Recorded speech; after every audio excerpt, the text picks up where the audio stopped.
The diamond ring exploded across marble like a bullet through silence. 200 of the city's wealthiest froze as Vivienne Ashcroft stood in her white gown, phone trembling in her hand, messages between her fiancé and her own sister burning on the screen. Then the doors opened. Caspian Vale walked in like death wrapped in expensive fabric. The boy who disappeared 14 years ago, now the most dangerous man on the East Coast.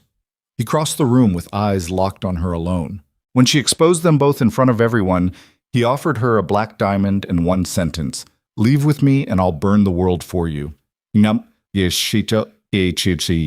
Stick around to see how far betrayal can push someone before they break, or become something worse. Drop a like and comment what city you're watching from, so I can see how far this story travels. The chandeliers above the Hale Estate ballroom cost more than most people earned in a lifetime. Vivienne Ashcroft had been told that since she was 7 years old, the same year her mother taught her how to stand with her spine straight and her smile empty. 28 years later, she stood beneath those same chandeliers wearing a silk gown that felt like a straitjacket and an engagement ring that weighed more than her wrist could carry. The phone in her hand was buzzing. She shouldn't have looked. That was the thought that would haunt her later. Not the content of the messages, not the betrayal itself, but the moment she chose to swipe the screen open while standing 10 feet from her fiancé, Damien Crowe, who was laughing with councilmen and investors like he owned the goddamn city. The first message was from Celeste, her sister. 3 years younger, blonde where Vivienne was dark, soft where Vivienne had learned to be steel. He's asking about the offshore accounts again. What do I tell him? The second message made her chest go cold. You tell him nothing. We're almost done here. Once the feds move, Vale's finished. Then we can finally be together. Vivienne's vision blurred. The ballroom stretched and warped around her like she was falling through ice. Her fingers tightened around the phone until her knuckles went white. She looked up slowly, searching the crowd for Damien's face. He was already watching her. For just a second, less than a heartbeat, something shifted behind his eyes. Not guilt.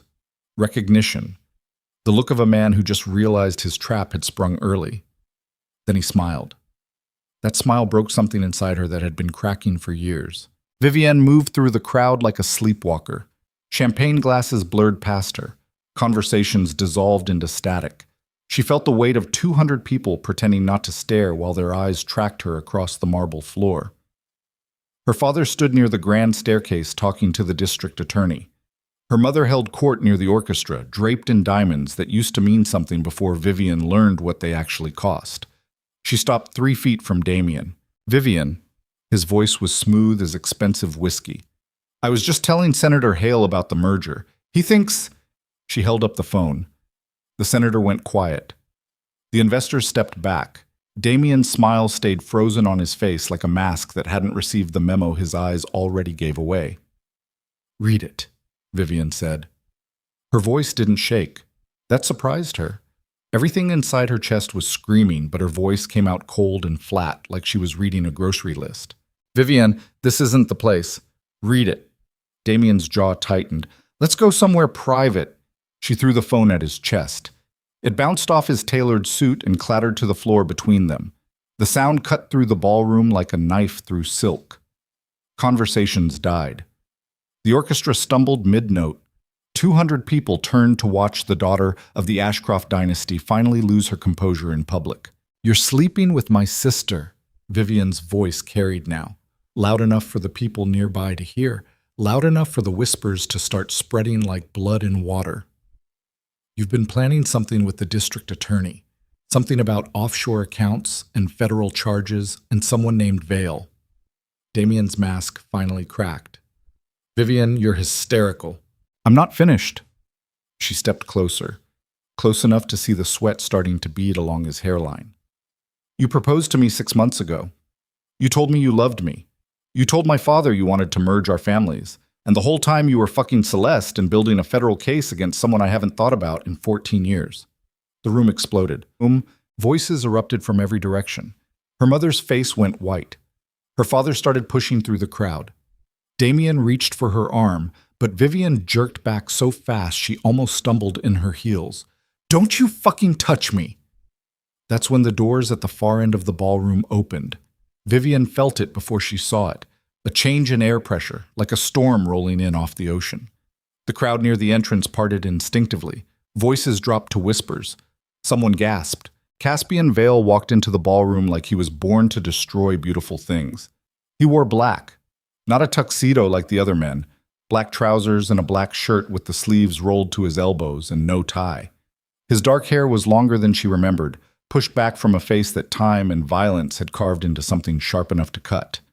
He moved through the crowd with the kind of stillness that made predators recognize each other across a crowded room. His eyes found hers immediately. Vivienne forgot how to breathe. 14 years. She hadn't seen him in 14 years. The last time they spoke, he was a 20-year-old kid from the wrong side of the river with blood on his knuckles and desperation in his voice, promising her he'd come back when he was good enough to deserve her. The man walking toward her now looked like he'd burned that promise down and built an empire from the ashes. Vivienne. His voice was exactly the same, low and rough like gravel under expensive tires. It's been a long time. She couldn't speak. Her throat had locked up completely. Behind her, Damien was saying something, shouting maybe, but it sounded like it was coming from underwater.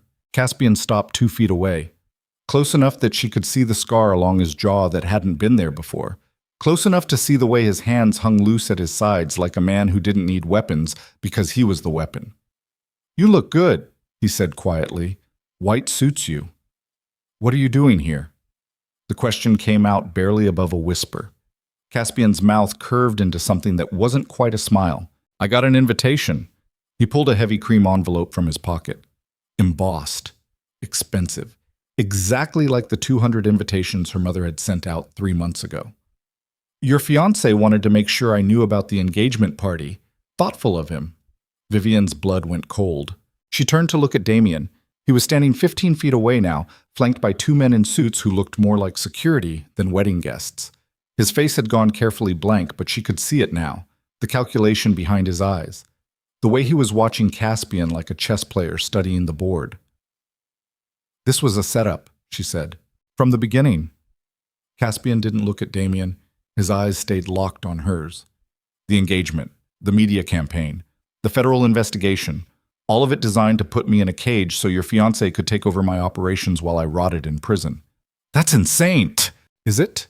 Caspian finally looked at Damien. The temperature in the room dropped 10 degrees. "Tell her about the DA. Tell her about the witness statements you fabricated. Tell her how you've been feeding information to federal prosecutors for the last 18 months. Damien's face hardened. "You need to leave. Now. Make me." The 2 security men moved forward. Caspian didn't even flinch. He just stood there with his hands in his pockets like he was waiting for a bus. Then the side doors opened and 8 men walked in. They wore dark suits. They moved like soldiers. They spread out along the walls with the kind of practiced efficiency that made everyone in the ballroom suddenly remember that Caspian Vale wasn't just a name whispered in backrooms. He was the reason those backrooms existed in the first place. Vivienne's father reached them first. His face was red. His voice shook when he spoke. "Caspian, I paid you to stay away from my daughter. You paid a 20-year-old kid to disappear." Caspian's voice was colder now, harder. "I'm not that kid anymore. Get out of my house. This isn't your house. It's Senator Hale's, and I have more dirt on him than you have offshore accounts." Caspian pulled a flash drive from his pocket and held it up like a grenade with the pin already pulled. "So maybe everyone should shut the fuck up and let me finish." The ballroom went silent. Caspian looked at Vivienne again. Something in his expression softened just slightly, just enough for her to see the ghost of the boy she'd loved hiding behind the killer he'd become. "You were always too good for this world, Viv. Too good for these people. Too good for me, probably." He stepped closer, close enough that she could smell gunpowder and expensive cologne. "But I made you a promise 14 years ago. I told you I'd come back when I was strong enough, when I was dangerous enough that nobody could take you away from me again." He pulled a black box from his jacket. The crowd inhaled collectively. Caspian opened the box to reveal a ring. Not a diamond, a black stone cut into facets that caught the light like broken glass. The band was platinum, simple, brutal, beautiful. "I'm here to collect what's mine," he said quietly. Vivienne's world tilted.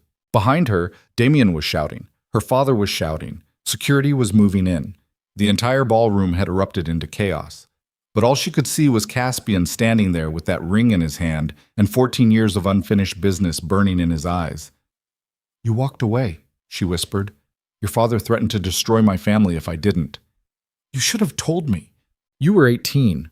You had your whole life ahead of you. I was nobody." His jaw tightened. "But I'm not nobody anymore. So what, you think you can just walk back into my life and—" "No." He snapped the box shut. "I think you can make your own choices now. Stay here with a man who used you as bait.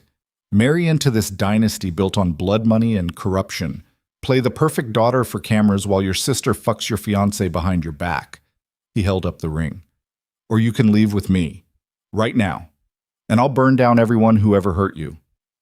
"That's insane." "Probably." His mouth curved into something dark and honest. "But at least I'm not lying to you." Vivienne looked at the ring, then at Damien, who was red-faced and screaming at security to remove Caspian immediately. Then at her father, whose expression had gone carefully blank, the same expression he wore when he fired employees or closed failing businesses. Then she looked at Celeste. Her sister stood near the back of the crowd. Blonde hair perfect, dress perfect, makeup perfect, but her eyes were terrified, and when she saw Vivienne looking, she took a step backward like prey recognizing a predator for the first time. Something inside Vivienne's chest cracked wide open. She turned to face the crowd, 200 of the city's most powerful people staring at her, waiting, judging, calculating what this scandal would do to their investments and their reputations and their carefully constructed worlds. Fuck them. Fuck all of them. "You want to know what's really happening here?" Her voice carried across the ballroom. Clear, steady, loud enough that even the orchestra heard it. "My fiancé and my sister have been sleeping together for months. They've been working with the district attorney to build a federal case against Caspian Vale using fabricated evidence and false testimony.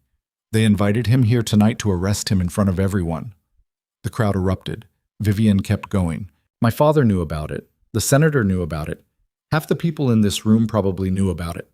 She looked at Damien, and they all thought I was stupid enough not to figure it out.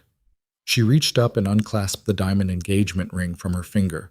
For a moment, she just held it. 3 carats. Flawless. Worth more than most people's cars. It caught the light from the chandeliers and threw rainbows across the marble floor like tiny broken promises. Then she threw it at Damien's feet. The ring hit the marble and shattered. The sound was like a gunshot, diamonds scattered across the floor in every direction. Women gasped, men stepped back. The entire ballroom seemed to hold its breath. Vivienne turned to Caspian. "If I leave with you," she said quietly, "there's no coming back." "I know." "They'll destroy my reputation, my family, everything I've built." "Good." His eyes burned. "Because everything you built was a cage, and you were too smart to see it." She looked at the ring in his hand one more time. Black stone, sharp edges, no illusions. Then she took it. The metal was warm from his pocket. The stone was heavier than she expected.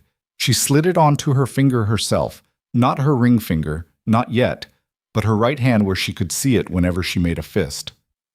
"Let's go," she said. Caspian smiled. It was the most dangerous thing she'd ever seen. He held out his arm. Vivienne took it. Together they walked through the crowd toward the doors while security shouted and Damien screamed and her father called her name over and over like he could still control her with his voice alone. They made it to the entrance before Damien caught up. "You're making a mistake." His voice was desperate now, pleading. "He's a criminal, Vivienne. He's going to get you killed." Caspian turned. Whatever Damien saw in his eyes made him take 2 steps backward. "Touch her again," Caspian said quietly, "and I'll feed you to the river piece by piece." Then he opened the door and Vivienne walked out of the ballroom, out of the estate, out of the life she'd spent 28 years perfecting. Outside, the night air hit her like cold water. 3 black SUVs waited at the bottom of the steps. Armed men stood beside each vehicle. Professional, patient, lethal. Caspian guided her toward the center vehicle. One of his men opened the door. Vivienne hesitated for just a moment, standing on the edge of a decision she couldn't take back. Then she heard Damien's voice echoing from inside the ballroom, heard her mother crying, heard the whispers already starting to spread through the crowd like poison in wine. She got in the car. Caspian slid in beside her. The door closed. The engine started. The convoy rolled forward down the long driveway while behind them, the Hale estate glittered like a diamond castle slowly filling with smoke. Vivienne stared at the black ring on her finger. "What happens now?" she whispered. Caspian looked at her. In the darkness of the car, his eyes caught the light like broken mirrors. "Now," he said, "we find out who else was in on it, and then we make them regret ever using you as bait." The car turned onto the highway. The city lights stretched ahead like a galaxy made of glass and neon and secrets. Somewhere behind them, sirens started wailing. Somewhere ahead, a phone was ringing in an office where a federal prosecutor was about to realize his entire case had just walked out the door on the arm of the man he'd spent 18 months trying to destroy. And in the back seat of an armored vehicle racing through the night, Vivienne Ashcroft finally smiled. Not the smile she'd been taught. Not the smile for cameras and investors and men who thought they could buy her. This was the smile of a woman who just burned her life to the ground and couldn't wait to see what grew from the ashes. The penthouse occupied the top 3 floors of a glass tower that split the city skyline like a knife blade. Vivienne stood in the center of the main room watching dawn bleed through floor-to-ceiling windows, while behind her, Caspian's men swept the space for bugs and weapons and anything else that might have followed them home. She hadn't slept. The adrenaline from the ballroom had worn off somewhere around 3 in the morning, leaving her hollow and shaking and unable to sit still. She'd paced the length of the penthouse 7 times already. Marble floors, leather furniture, art that probably cost more than her father's car. Everything was sharp angles and cold surfaces, and the kind of expensive emptiness that rich men filled with violence when they got bored. "Clear!" The voice came from behind her. One of Caspian's men, Marcus, she thought his name was, stood near the doorway with an assault rifle slung across his chest like it was a briefcase. "Perimeters locked down. Rotations set for every 4 hours." Caspian emerged from the hallway still wearing the same black clothes from the party. He looked exhausted. No, not exhausted. Wound tight. Like a wire pulled so taut, 1 more ounce of pressure would snap it clean through. "Get some sleep," he told Marcus. "I'll take first watch." "Boss." "I said get some sleep." Marcus hesitated, then nodded and disappeared down the hallway with the other men. Their footsteps echoed through the empty space until only silence remained. Vivienne turned to face Caspian. "You're not seriously planning to stay awake all night?" "Someone has to. You have 8 armed men downstairs, and Damien has the entire district attorney's office." Caspian moved to the windows. Outside, the city stretched below them like a circuit board made of light and glass. "He'll come for you. Maybe not tonight, maybe not tomorrow, but he'll come." Vivienne's chest tightened. "Let him." Caspian looked at her, really looked at her. His eyes tracked the tremor in her hands, the tension in her shoulders, the way she was standing like she might bolt for the door at any second. "You're scared," he said quietly. "I'm furious." "You can be both." She wanted to argue, wanted to tell him she was fine, that walking out of that ballroom was the easiest decision she'd ever made. But her throat closed up, and suddenly she couldn't breathe right, and the room was tilting sideways. Caspian crossed the space in 3 strides and caught her arm before she fell. "Easy. Breathe." His hand was warm through the silk of her gown. "Steady. In through your nose, out through your mouth. You're okay." "I'm not okay." The words came out choked. "I just destroyed my entire life in front of 200 people." "You destroyed a lie." His grip tightened. "That's not the same thing." Vivienne pulled away. She moved to the windows and pressed her forehead against the cold glass. Down below, the city was starting to wake up. Early morning traffic, delivery trucks, people going to work who had no idea that somewhere above them, a woman's life had just detonated like a bomb in a glass tower. "My father called." Her voice sounded distant even to her own ears. 17 times. My mother left 12 voicemails. Celeste sent 43 text messages begging me to come home. "What did you tell them?" "Nothing. I turned my phone off." She laughed, but it came out broken. 28 years of being the perfect daughter and I can't even answer the phone." Caspian moved beside her, close enough that she could feel the heat coming off him, close enough to smell gunpowder and something darker underneath. "You want to know what I did after your father paid me to leave?" His reflection stared back at her from the glass. I spent 6 months trying to drink myself to death. Then I spent another 6 months in a cage fighting other desperate kids for money. Then I killed a man who tried to rob me outside a bar and realized I was good at it. Better than I was at being poor. Better than I was at pretending I deserved you. Vivienne turned to look at him. So I built an empire on blood and bullets and every ugly thing your father told me I was. His jaw tightened. And the whole time I kept thinking, one day I'll be strong enough. One day I'll be dangerous enough that nobody can take her away from me again. One day she'll choose me over all of this. He gestured at the city. I never thought about what it would cost you to make that choice. I'm not fragile. I know. His eyes burned. That's what scares me. The confession hung between them like smoke. Vivienne reached up and touched his face. Her fingers traced the scar along his jaw. He flinched but didn't pull away. How did you get this? Does it matter? Yes? Caspian's hand came up to cover hers. His palm was rough with calluses and old scars. A man named Victor Kane tried to have me killed 3 years ago. His crew cornered me in a parking garage. I put 4 of them in the hospital and 1 in the ground. He gave me this as a reminder. Victor Kane. The name tasted like ashes. I've heard that name before. You should have. He's the reason Damien knows about my operations. He's the reason the feds have been building a case. Caspian's expression went dark. He's also the man laundering money through your father's investment firm. The floor dropped out from under her. That's not possible. It's not just possible. It's been happening for 8 years. He pulled his phone from his pocket and swiped through files until he found what he was looking for. Offshore accounts in the Caymans, shell corporations in Delaware, wire transfers routed through 3 countries before landing in New York.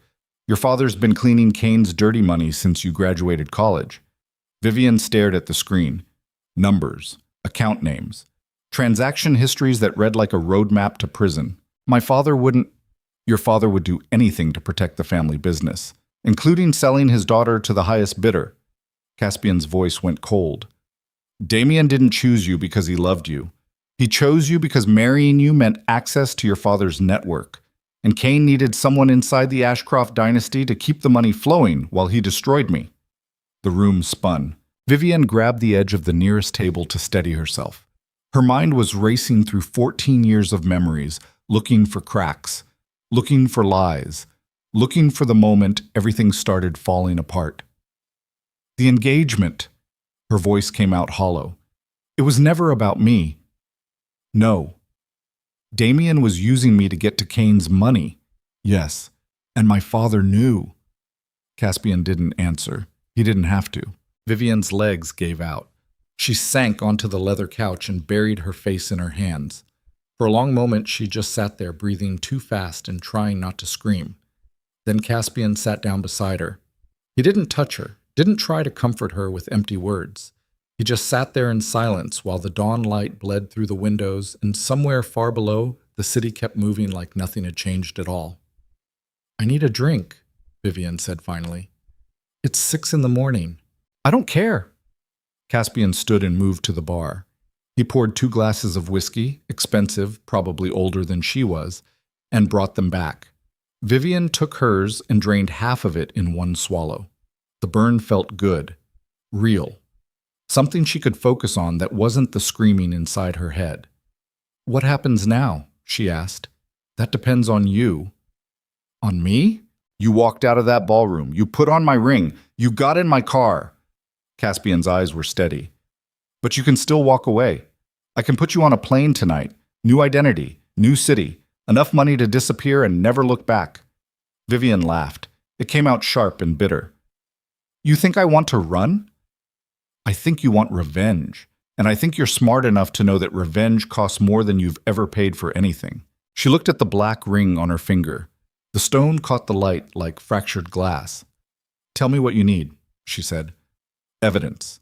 Real evidence that ties Kane to your father and Damien to the federal case. Something we can use to burn them all. And if I can get it? Caspian smiled. It was the kind of smile that made her understand why people crossed the street when they saw him coming. Then we go to war. The words settled over her like a second skin. Vivienne finished her drink and set the glass down harder than necessary. Where do we start? Your sister. The name hit her like a slap. Celeste? She's been feeding information to Damien for months. She knows where the bodies are buried. Caspian pulled up another file on his phone. According to my sources, she's been staying at the Plaza Hotel under a fake name, Penthouse Suite. 2 security guards outside her door 24 hours a day. She's scared. She should be. Vivienne stood. Her hands were shaking again, but this time it wasn't fear. It was something darker, colder. The kind of fury that didn't explode. It calcified into something sharp enough to cut. I want to talk to her. Vivienne, she's my sister. She owes me an explanation. Her voice cracked. She owes me more than 43 goddamn text messages. Caspian studied her face for a long moment. Whatever he saw there made his expression soften just slightly. Okay, he said. But we do it my way. My men. My rules. Fine. And if things go sideways, then we get out. I understand. Vivienne moved toward the hallway. I need to change. This dress is starting to feel like a burial shroud. She disappeared into the bedroom before Caspian could respond. Inside, she found a closet full of clothes that definitely weren't hers. Expensive, perfectly tailored, all in her exact size. Someone had been planning this. Someone knew she'd end up here eventually. She stripped off the white silk gown and left it in a pile on the floor. Underneath, she was still wearing the lingerie she'd put on 12 hours ago when she thought she was getting engaged to a man who loved her. The irony made her want to scream. Instead, she pulled on black jeans, a black sweater, and boots that looked more tactical than fashionable. When she looked in the mirror, she barely recognized herself. Gone was the polished society daughter. What stared back looked harder, angrier, ready. When she emerged, Caspian was on the phone. His voice was low and clipped, the kind of tone that made people move faster. He hung up when he saw her.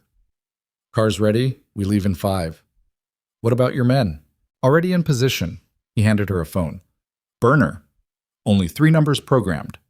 Mine, Marcus, and an emergency line that goes directly to my legal team. Vivienne took the phone.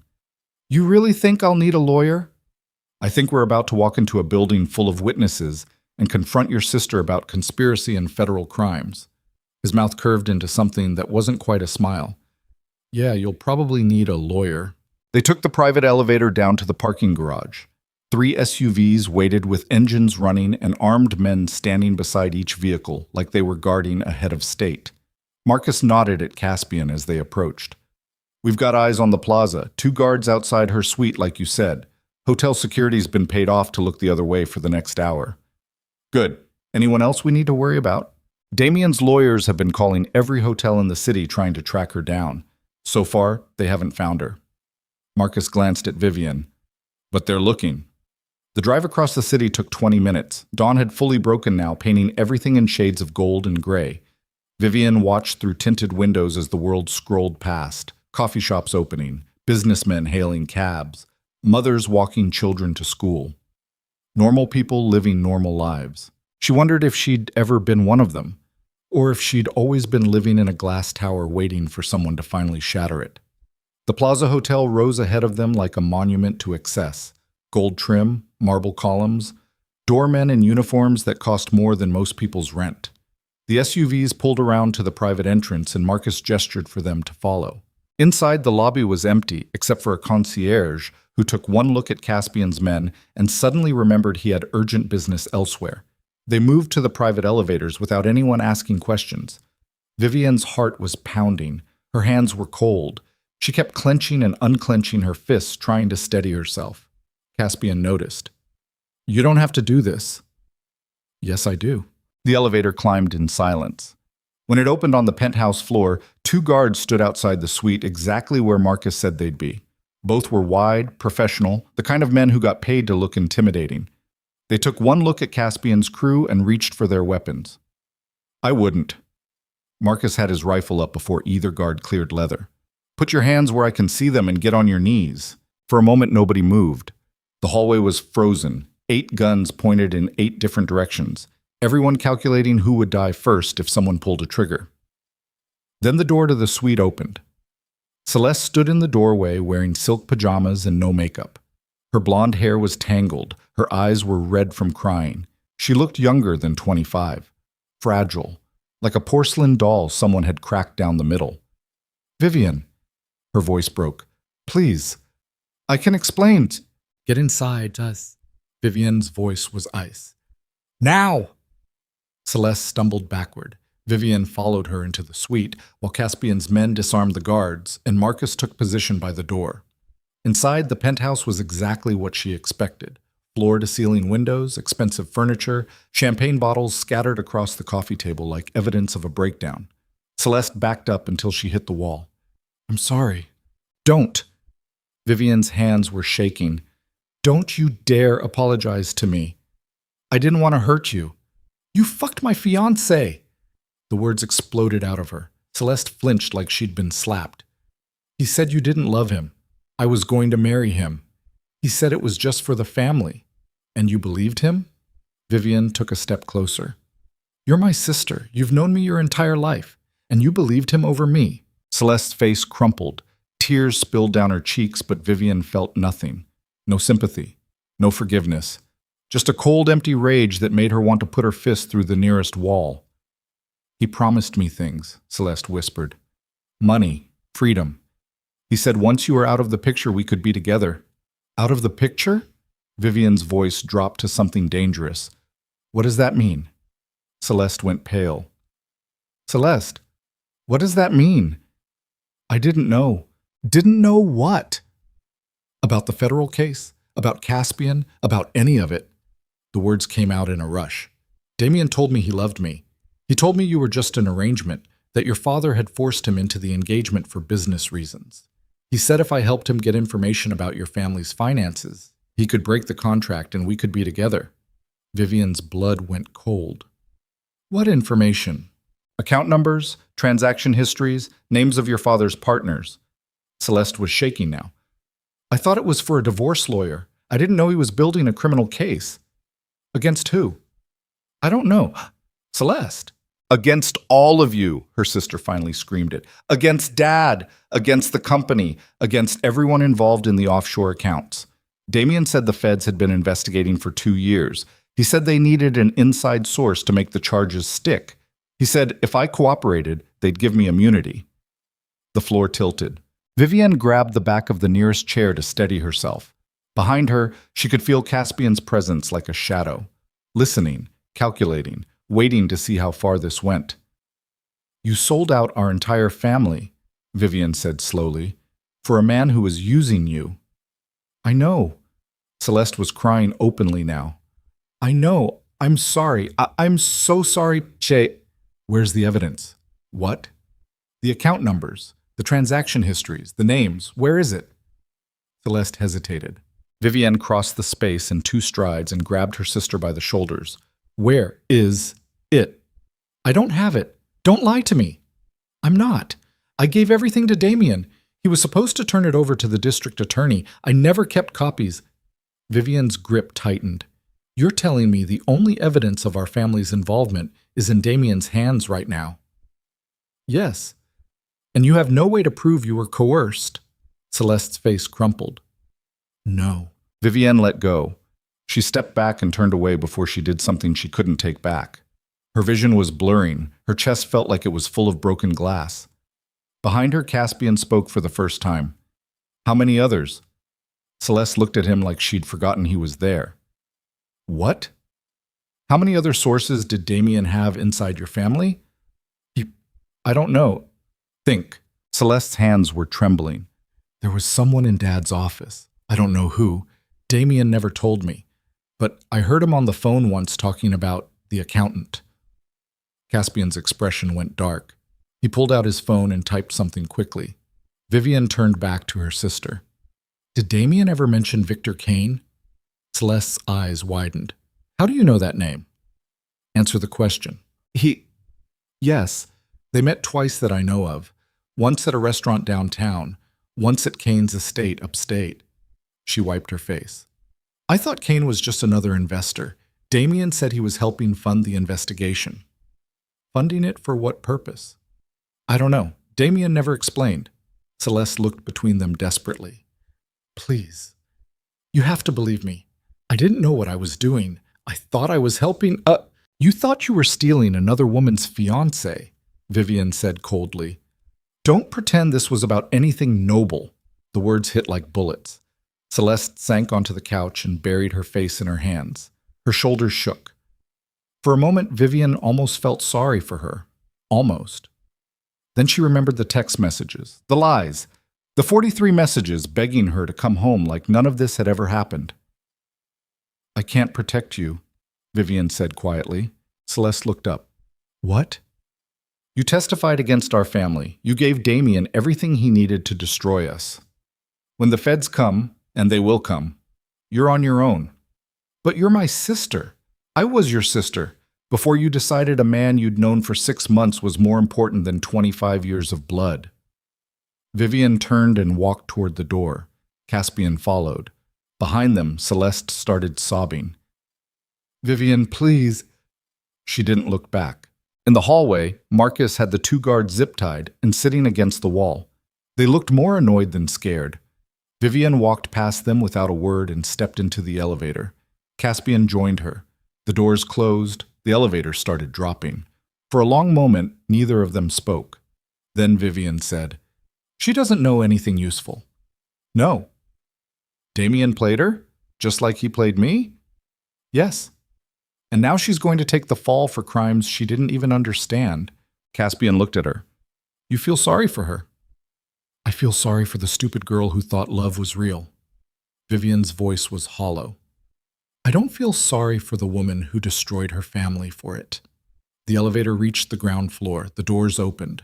They walked through the lobby and back out to the waiting SUVs. The morning sun was higher now, bright and merciless. Vivienne got in the car and stared out the window while Caspian gave orders to Marcus. Her mind was racing. Her chest hurt. Everything inside her felt scraped raw and bleeding.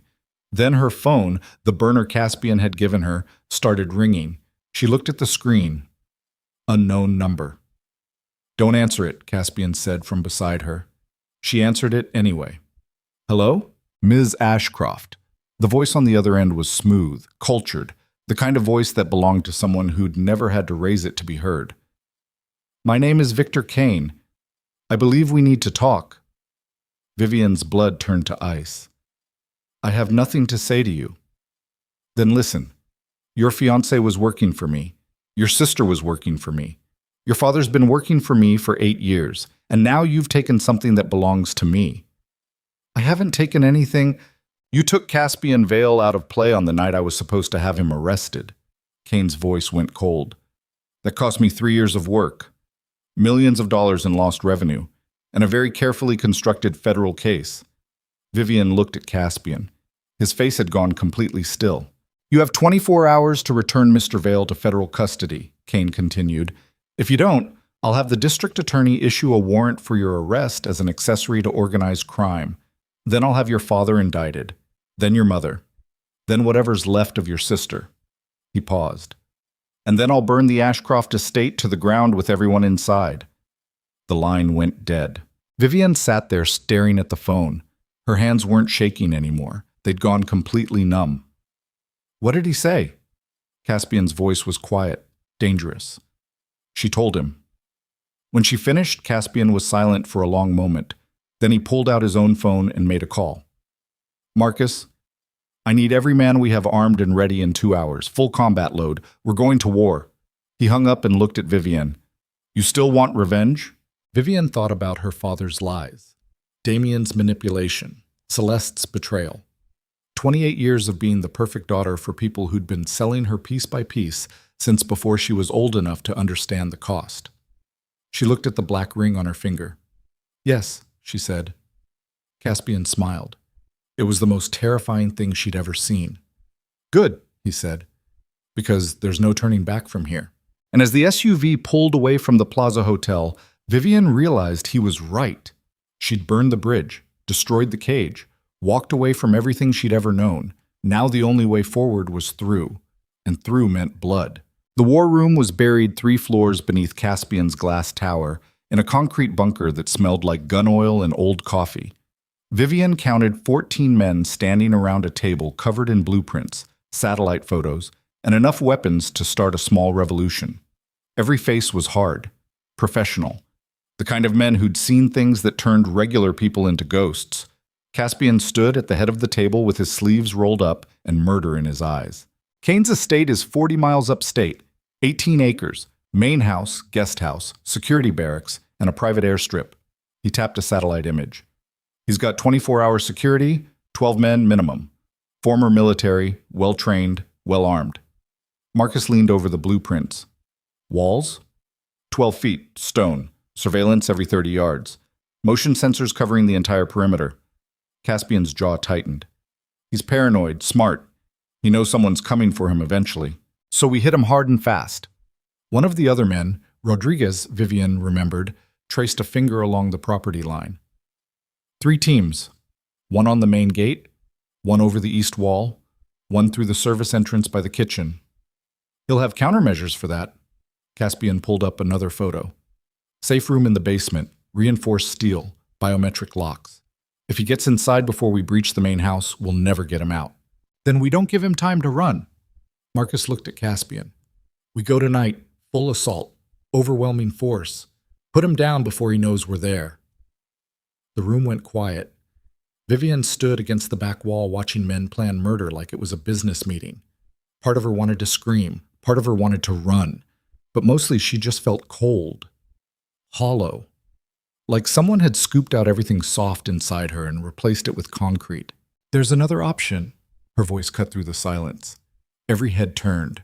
Caspian's eyes found hers. What option? You said Kane threatened to have me arrested, to destroy my family, to burn my father's estate. She pushed off the wall and moved toward the table. So we give him what he wants. Vivienne, we give him me. The room exploded. 3 men started talking at once. Marcus slammed his hand on the table. Rodriguez actually laughed like she'd just told a joke. But Caspian went completely still. His eyes tracked her face like he was searching for the crack in her sanity. Absolutely not, he said quietly. He wants leverage, something he can use to force you into custody.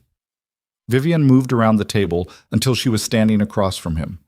If I walk into his estate voluntarily, he'll think he's won. He'll lower his guard, and that's when your men move in. That's suicide. That's strategy. Her voice was ice. You said it yourself. If he gets to the safe room, you'll never reach him. But if I'm standing in his office asking to make a deal, he won't run. He'll want to gloat, to show me how clever he is. And while he's busy explaining how he destroyed my family, your men will already be inside. Caspian stared at her. No. Why not? Because you're not bait. The words echoed off concrete walls. Vivienne leaned across the table, close enough to see the fear hiding behind his anger. I was bait the moment Damien slid that diamond ring on my finger. I was bait when my father sold me to the highest bidder. I was bait when Celeste decided sleeping with my fiancé was worth destroying what was left of this family. Her voice dropped to something dangerous. The only difference now is I'm choosing to be the trap instead of the victim. Caspian's hands were clenched so tight his knuckles had gone white. If something goes wrong, then you get me out.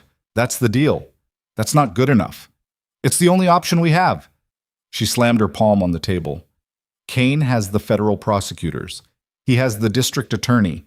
He has enough dirt on my family to bury us for 3 generations. We can storm his estate and maybe get lucky, or we can be smart about this. Marcus cleared his throat. She has a point. Caspian turned on him with eyes like broken glass. Stay out of this. I'm just saying, I don't care what you're saying. Caspian's voice was lethal. We're not using her as bait. Why? Vivienne's question was barely above a whisper. Because you're afraid I'll get hurt? Or because you're afraid you'll lose your leverage over my family's business connections? The accusation hung in the air like smoke. Every man in the room suddenly found something fascinating about the floor. Caspian stared at her like she'd just put a knife between his ribs. You think that's what this is? His voice was so quiet, it was terrifying. You think I spent 14 years building an empire just to use you for business connections? I don't know what to think anymore. Vivienne's chest hurt. Everyone I've ever trusted has been lying to me. My father, my fiancé, my sister. So why should you be different? Caspian moved around the table so fast she didn't have time to step back. He crowded into her space with fury and something that looked like heartbreak burning behind his eyes. I disappeared for 14 years because your father threatened to destroy my family if I stayed near you. I built this empire with blood on my hands and bodies behind me because I needed to be strong enough that nobody could take you away from me again. His voice cracked. I didn't come back for business connections. I came back for you. Vivienne's throat closed up. Closed. But if you want to walk into Kane's estate and put a gun to your own head, I can't stop you. He stepped back. Because you're right. You're not mine. You never were. And 14 years doesn't change that. He turned and walked out of the room. The door slammed behind him hard enough to rattle the walls. Nobody spoke. Nobody moved. The silence was suffocating. Finally, Marcus said, "Give him 10 minutes, then we'll talk strategy." But Vivienne was already moving toward the door. She found Caspian 3 floors up on the penthouse balcony. He was standing at the railing looking out over the city with his hands braced against the glass like he was trying to hold something up that was already falling. "I'm sorry." The words felt inadequate. "I shouldn't have said that." "You meant it." His voice was flat, empty. "I was scared." "You should be. Kane's not someone you negotiate with. He's someone you kill before he kills you." Caspian finally turned to face her. "And if I let you walk into his estate as bait, that's exactly what's going to happen." Vivienne moved closer. The morning sun was bright and merciless. It made everything look too sharp, too real. "Tell me about the scar." She gestured at his jaw. "The real story, not the version you told me earlier." Caspian's expression flickered. "Why?" "Because I need to understand what I'm walking into." For a moment she thought he wouldn't answer. Then he exhaled slowly and looked back at the city. 3 years ago, Kane decided my operations were cutting into his territory. He sent a crew to make an example. They cornered me in a parking garage with orders to put me in a wheelchair for life. His hand came up to touch the scar unconsciously. I killed 4 of them. The 5th one got close enough to do this before I put a bullet through his spine. And Kane? He sent flowers to the hospital, white lilies, with a note that said, "Next time I won't miss." Caspian's jaw tightened. "That's who you want to negotiate with. A man who sends flowers after trying to cripple you." Vivienne's stomach turned, but she kept her voice steady. "Then we don't negotiate. We make him think we're negotiating while your men get into position." "Vivienne, I'm not asking for permission." She moved to stand beside him at the railing. "I'm telling you what's going to happen. I'm going to call Kane. I'm going to tell him I want to make a deal. And when he agrees to meet, your men are going to be ready. And if he kills you the second you walk through the door, then you burn his estate to the ground with him inside." She looked at Caspian, really looked at him. "That's what you promised me, isn't it? That you'd burn the world for me?" His eyes were dark with something that might have been pain. "I promised I'd protect you." "You can't protect me from this." "Nobody can." Vivienne reached up and touched his face the same way she had that morning. Her fingers traced the scar. "But you can make sure that if I go down, I take every single one of them with me." Caspian caught her wrist. His grip was gentle but firm. "There has to be another way." "There isn't. Kane has all the leverage. The only way to get it back is to make him think he's already won." For a long moment, they just stood there. The city stretched below them like a promise that neither of them had ever been able to keep. Finally, Caspian released her wrist. "If we do this, then we do it right. You wear a wire, you carry a weapon, and the second things go sideways, you get out. No heroics, no revenge fantasies. You run, and you don't look back." "Deal." "I mean it, Vivienne." "So do I." She pulled out the burner phone. "Now let's call a monster and see if he takes the bait." They went back down to the war room. The men were still standing around the table, but the mood had shifted. Tense, expectant. Like everyone knew a decision had been made, even if nobody wanted to admit it out loud. Caspian moved to the head of the table. "We're doing this her way, but we're doing it smart." He pointed at Marcus. "I want 3 teams. 1 outside the main gate, 1 covering the east wall, 1 on the service entrance. Full combat gear, suppressed weapons, and nobody moves until she gives the signal." Marcus nodded. "What's the signal?" "I'll text the word Phoenix to the burner," Vivienne said. "When you see it, you move. And if we don't see it, Then you assume I'm compromised and you breach anyway. Rodriguez spoke up. What if Kane searches you, takes your phone? Then we go to plan B. Caspian pulled a small device from a drawer and set it on the table. It looked like a button, matte black, about the size of a dime. GPS tracker, subcutaneous. Goes under the skin behind your ear where nobody looks. Vivienne stared at it. You want to put a tracker inside me? I want to make sure we can find you if everything goes to hell. His voice was steady, but his eyes were desperate. This isn't optional. If you're walking into his estate, I need to know where you are every second. She should have argued. Should have told him it was invasive and controlling and exactly the kind of thing a man like him would think was reasonable. But when she looked at his face, really looked at the fear barely contained behind that mask of control, she realized he wasn't trying to own her. He was trying not to lose her. Fine. She moved around the table. Do it. Caspian pulled out a medical kit. His hands were steady as he cleaned the area behind her ear with antiseptic. The smell was sharp and clinical. Then came the local anesthetic. A pinch. A cold burning sensation. This is going to hurt, he warned. Everything hurts. Vivienne closed her eyes. Just do it. The insertion tool pressed against her skin. She felt pressure, a sharp sting. Then the device slid under the skin and settled into place like a splinter made of technology. Caspian sealed the incision with surgical glue and stepped back. Done. Give it 30 minutes to bond with the tissue. He cleaned up the medical supplies with movements that were too careful, too controlled. Once it's set, we'll be able to track you anywhere within a 100-mile radius. Vivienne touched the spot gently. It felt tender, alien, like there was something foreign living under her skin. Which there was. She picked up the burner phone. Her hands were steady now. No shaking, no fear. Just a cold clarity that made everything feel simple and terrible and inevitable. She dialed the number Kane had called from earlier. It rang twice. Ms. Ashcroft. Kane's voice was smooth, pleased. I was hoping you'd call back. I want to make a deal. I assumed as much. She could hear the smile in his voice. What are you offering? Information about Caspian's operations, account numbers, supply routes, names of everyone in his network. Vivienne kept her voice steady. In exchange for immunity for my family. And why would I trust you?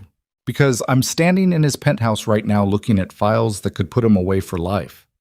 Because my family is about to be destroyed by a federal investigation that you orchestrated.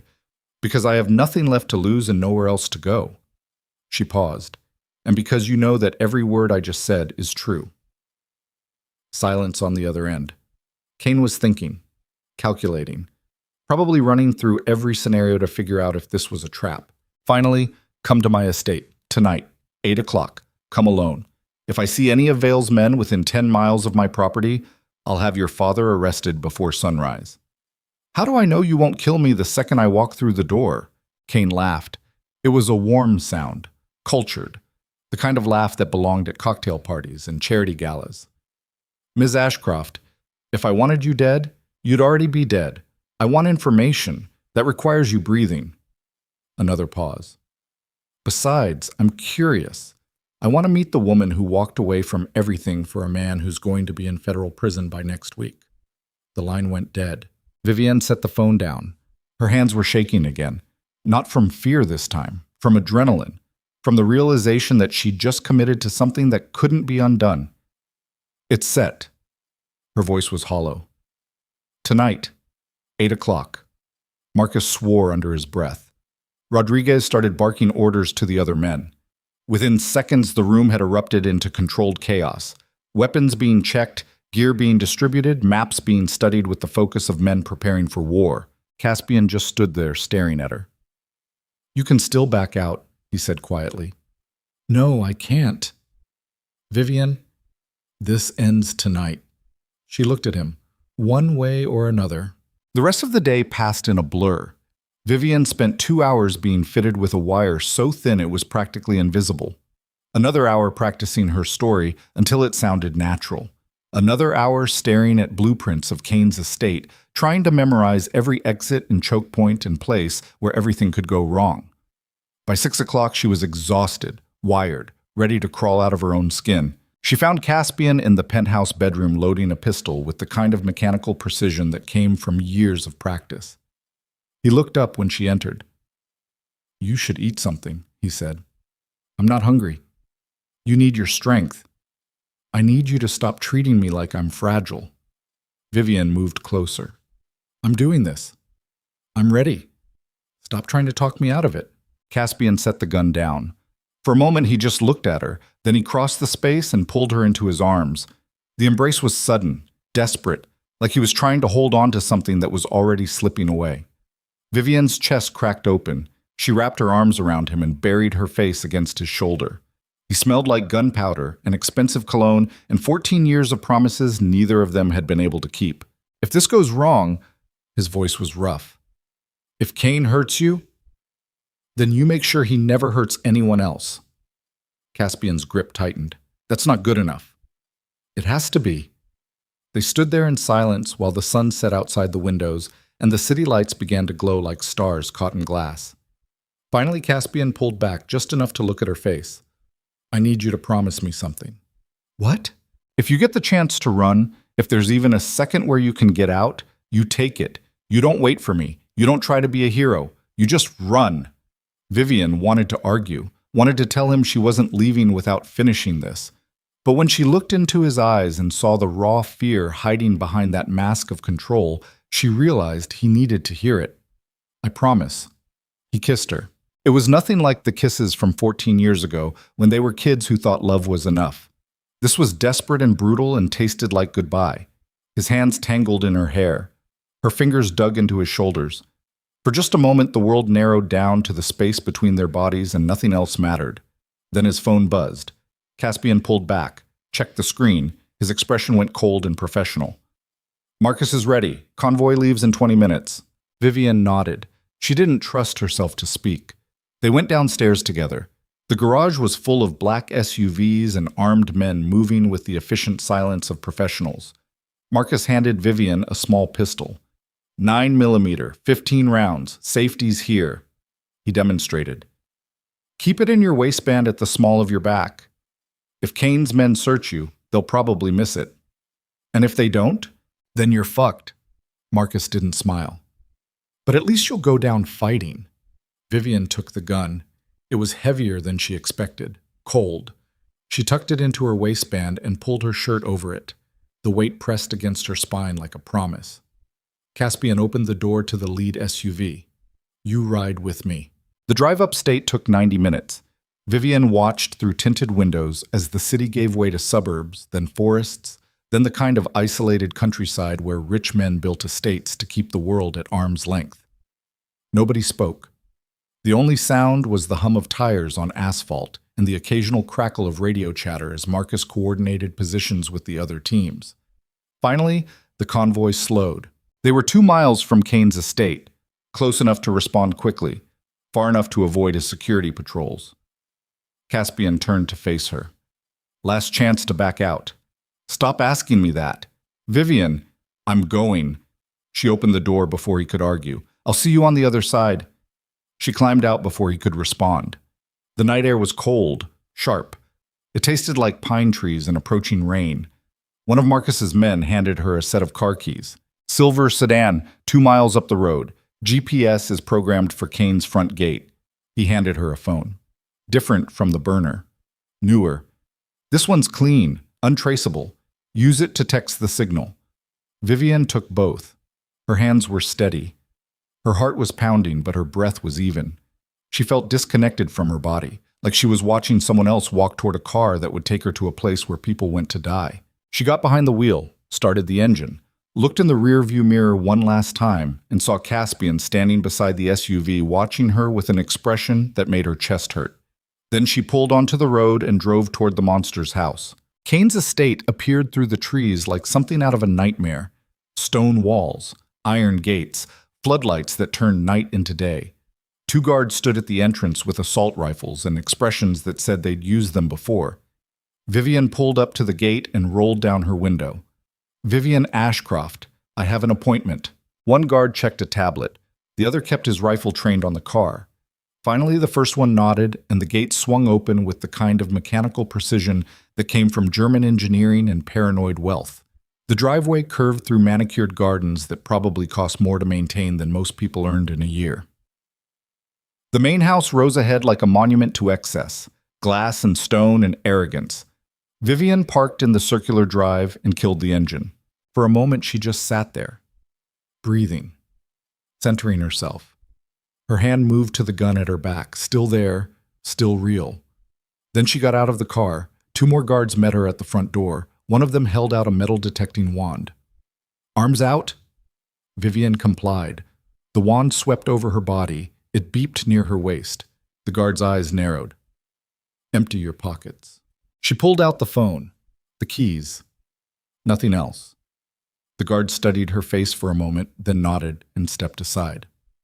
Mr. Kane is waiting in his office. 3rd floor, end of the hall. The interior of the estate was exactly what she expected. Marble floors, crystal chandeliers, art that belonged in museums hanging on walls like trophies. Everything was cold and perfect and designed to remind visitors that they were standing in the house of a man who could buy countries if he wanted to. Vivienne climbed the stairs. Her footsteps echoed. The gun pressed against her spine with every step. The tracker behind her ear felt like it was burning. 3rd floor, end of the hall. Double doors made of dark wood with brass handles polished to a mirror shine. She knocked. Come in. Kane's voice was muffled but clear. Vivienne opened the door. The office was massive. Floor-to-ceiling windows overlooked the estate. A desk the size of a small car dominated the center of the room, and behind it sat Victor Kane. He was older than she expected, mid-60s maybe, silver hair, expensive suit, the kind of face that looked like it had been carved by someone who understood power better than beauty. He smiled when he saw her. Ms. Ashcroft, welcome. He gestured to a chair across from his desk. Please, sit. Vivienne moved into the room. Every instinct screamed at her to run, to pull the gun and start shooting, to do anything except sit across from a man who'd orchestrated the destruction of her entire life. But she sat. Kane poured 2 glasses of whiskey from a crystal decanter. He slid one across the desk toward her. I assume you don't trust me enough to drink it. His smile widened. Smart girl. Vivienne left the glass untouched. You said you wanted information. I said I wanted to meet you. The information is secondary. Kane leaned back in his chair. Tell me, what does it feel like? Walking away from everything you've ever known for a man who's going to abandon you the second the feds put him in handcuffs? Caspian's not going to prison. Of course he is. Kane's voice was patient, like he was explaining something to a child. The district attorney has testimony from your sister, financial records from your father, witness statements from a dozen people Damien paid to fabricate evidence. The case is airtight. Then why do you need me? Because I don't need you. I wanted to see you. Kane's expression shifted. Something darker moved behind his eyes. I wanted to see the woman who thought she could walk into my home and threaten me. Vivienne's blood went cold. I never threatened you. You walked out of that ballroom on Caspian Vale's arm. You destroyed a federal case that took me 3 years to build. You cost me millions of dollars. Kane's voice was still calm, but now there was steel underneath. That's a threat. And I don't tolerate threats. He pressed a button on his desk. The doors behind Vivienne opened. She spun in her chair and her heart stopped. Damien walked in. He wasn't alone. 3 armed men flanked him. Professional. Military-grade weapons. The kind of security that came from black-budget contractors in foreign wars. But it was Damien's face that made her stomach drop. He was smiling. Not the charming smile he'd worn at the engagement party. This was something colder, sharper. The smile of a man who just won a game she didn't know they were playing. Hello, Vivienne. His voice was silk over razor wire. Miss me? She couldn't breathe, couldn't think. Her hand moved toward the gun at her back, but one of the armed men had his rifle up before she could move. I wouldn't. Damien crossed the room and sat on the edge of Kane's desk. You're outnumbered, outgunned, and about 30 seconds away from realizing how badly you fucked up. Vivienne's mind was racing. This was wrong. All of it. Damien wasn't supposed to be here. Kane wasn't supposed to know about the wire or the plan or... You thought I wouldn't figure it out? Kane's voice cut through her panic. You thought I'd just sit here like an idiot while you walked into my estate wearing a wire and carrying a gun and texting your boyfriend to come save you? He stood up and moved around the desk. Up close, his eyes were empty, dead, like looking into the face of something that had stopped being human a long time ago. I've been at this for 30 years, Ms. Ashcroft. I've survived federal investigations, foreign cartels, ambitious young men who thought they could take what was mine. He reached out and tapped the spot behind her ear where the tracker was embedded. I know all about GPS trackers, all about subcutaneous implants, all about desperate women who think they can play hero.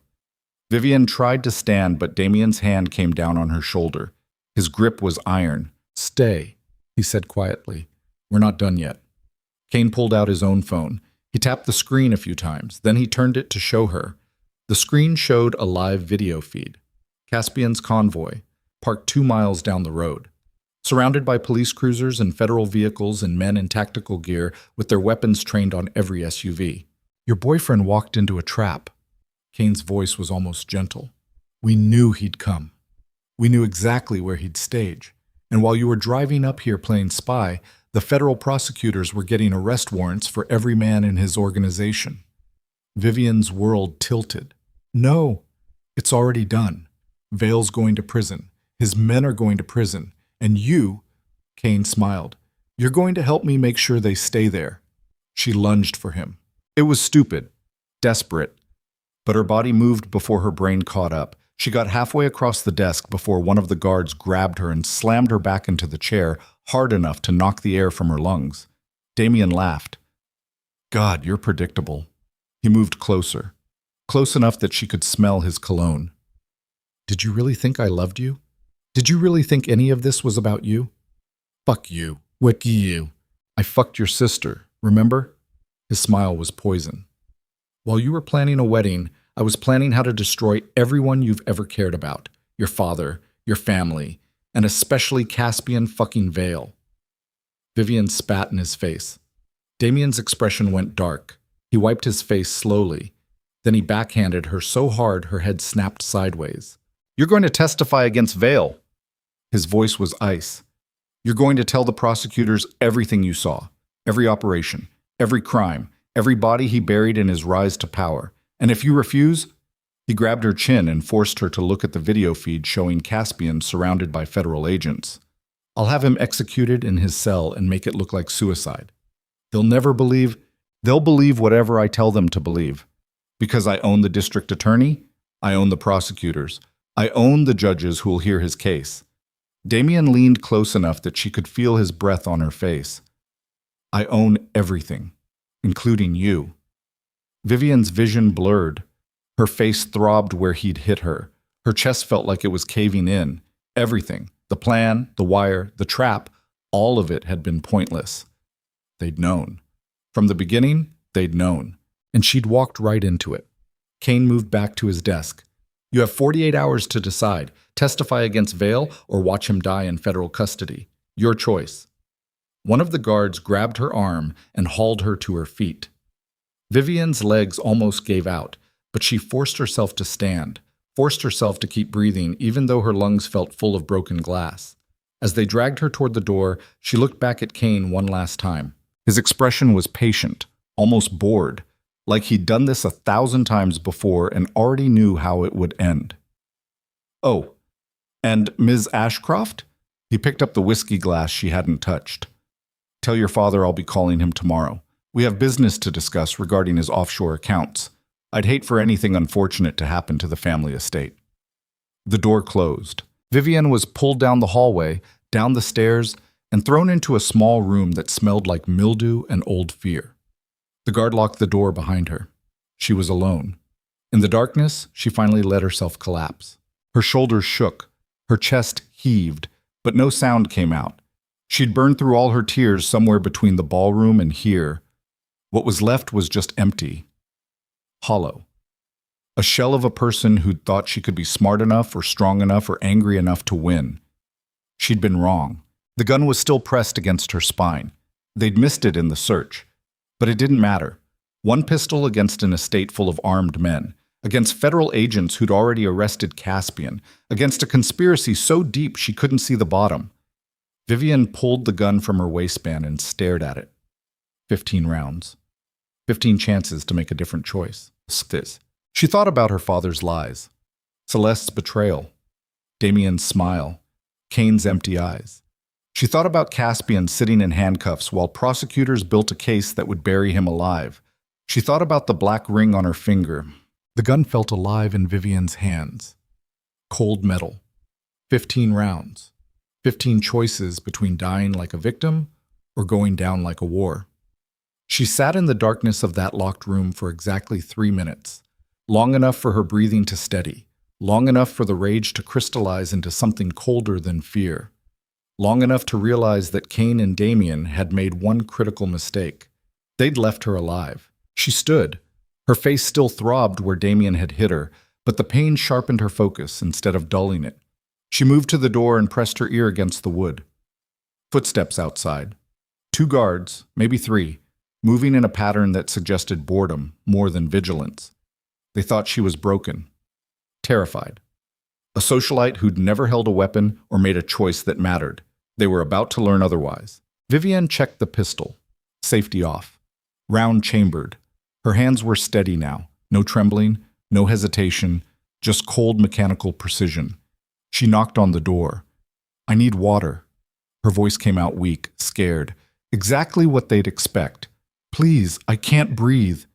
The lock clicked. The door opened 6 inches. A guard's face appeared in the gap, annoyed and dismissive. Vivienne put 2 rounds through his throat before his expression could change. The suppressor Marcus had insisted on kept the sound to a whisper. The guard dropped like his strings had been cut. Blood sprayed across the doorframe. His rifle clattered to the floor. The second guard was turning, reaching for his weapon, mouth opening to shout. Vivienne shot him in the face. The body hit the wall and slid down slowly, leaving a red streak on the expensive wallpaper. Somewhere in the house, classical music was playing. Mozart, maybe.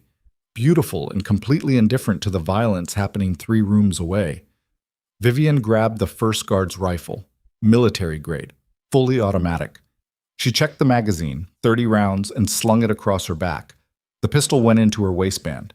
She was armed now, properly armed, but she was still one woman in an estate full of killers. Her phone, the clean one Marcus had given her, was still in her pocket. They'd taken the burner but missed this one. Stupid, or arrogant, probably both. She pulled it out and typed one word, Phoenix. Then she deleted it without sending, because Caspian was already in federal custody. Marcus and the others were probably in handcuffs by now. Sending the signal would accomplish nothing except getting more people killed. This wasn't a rescue mission anymore. This was revenge. Vivienne moved into the hallway.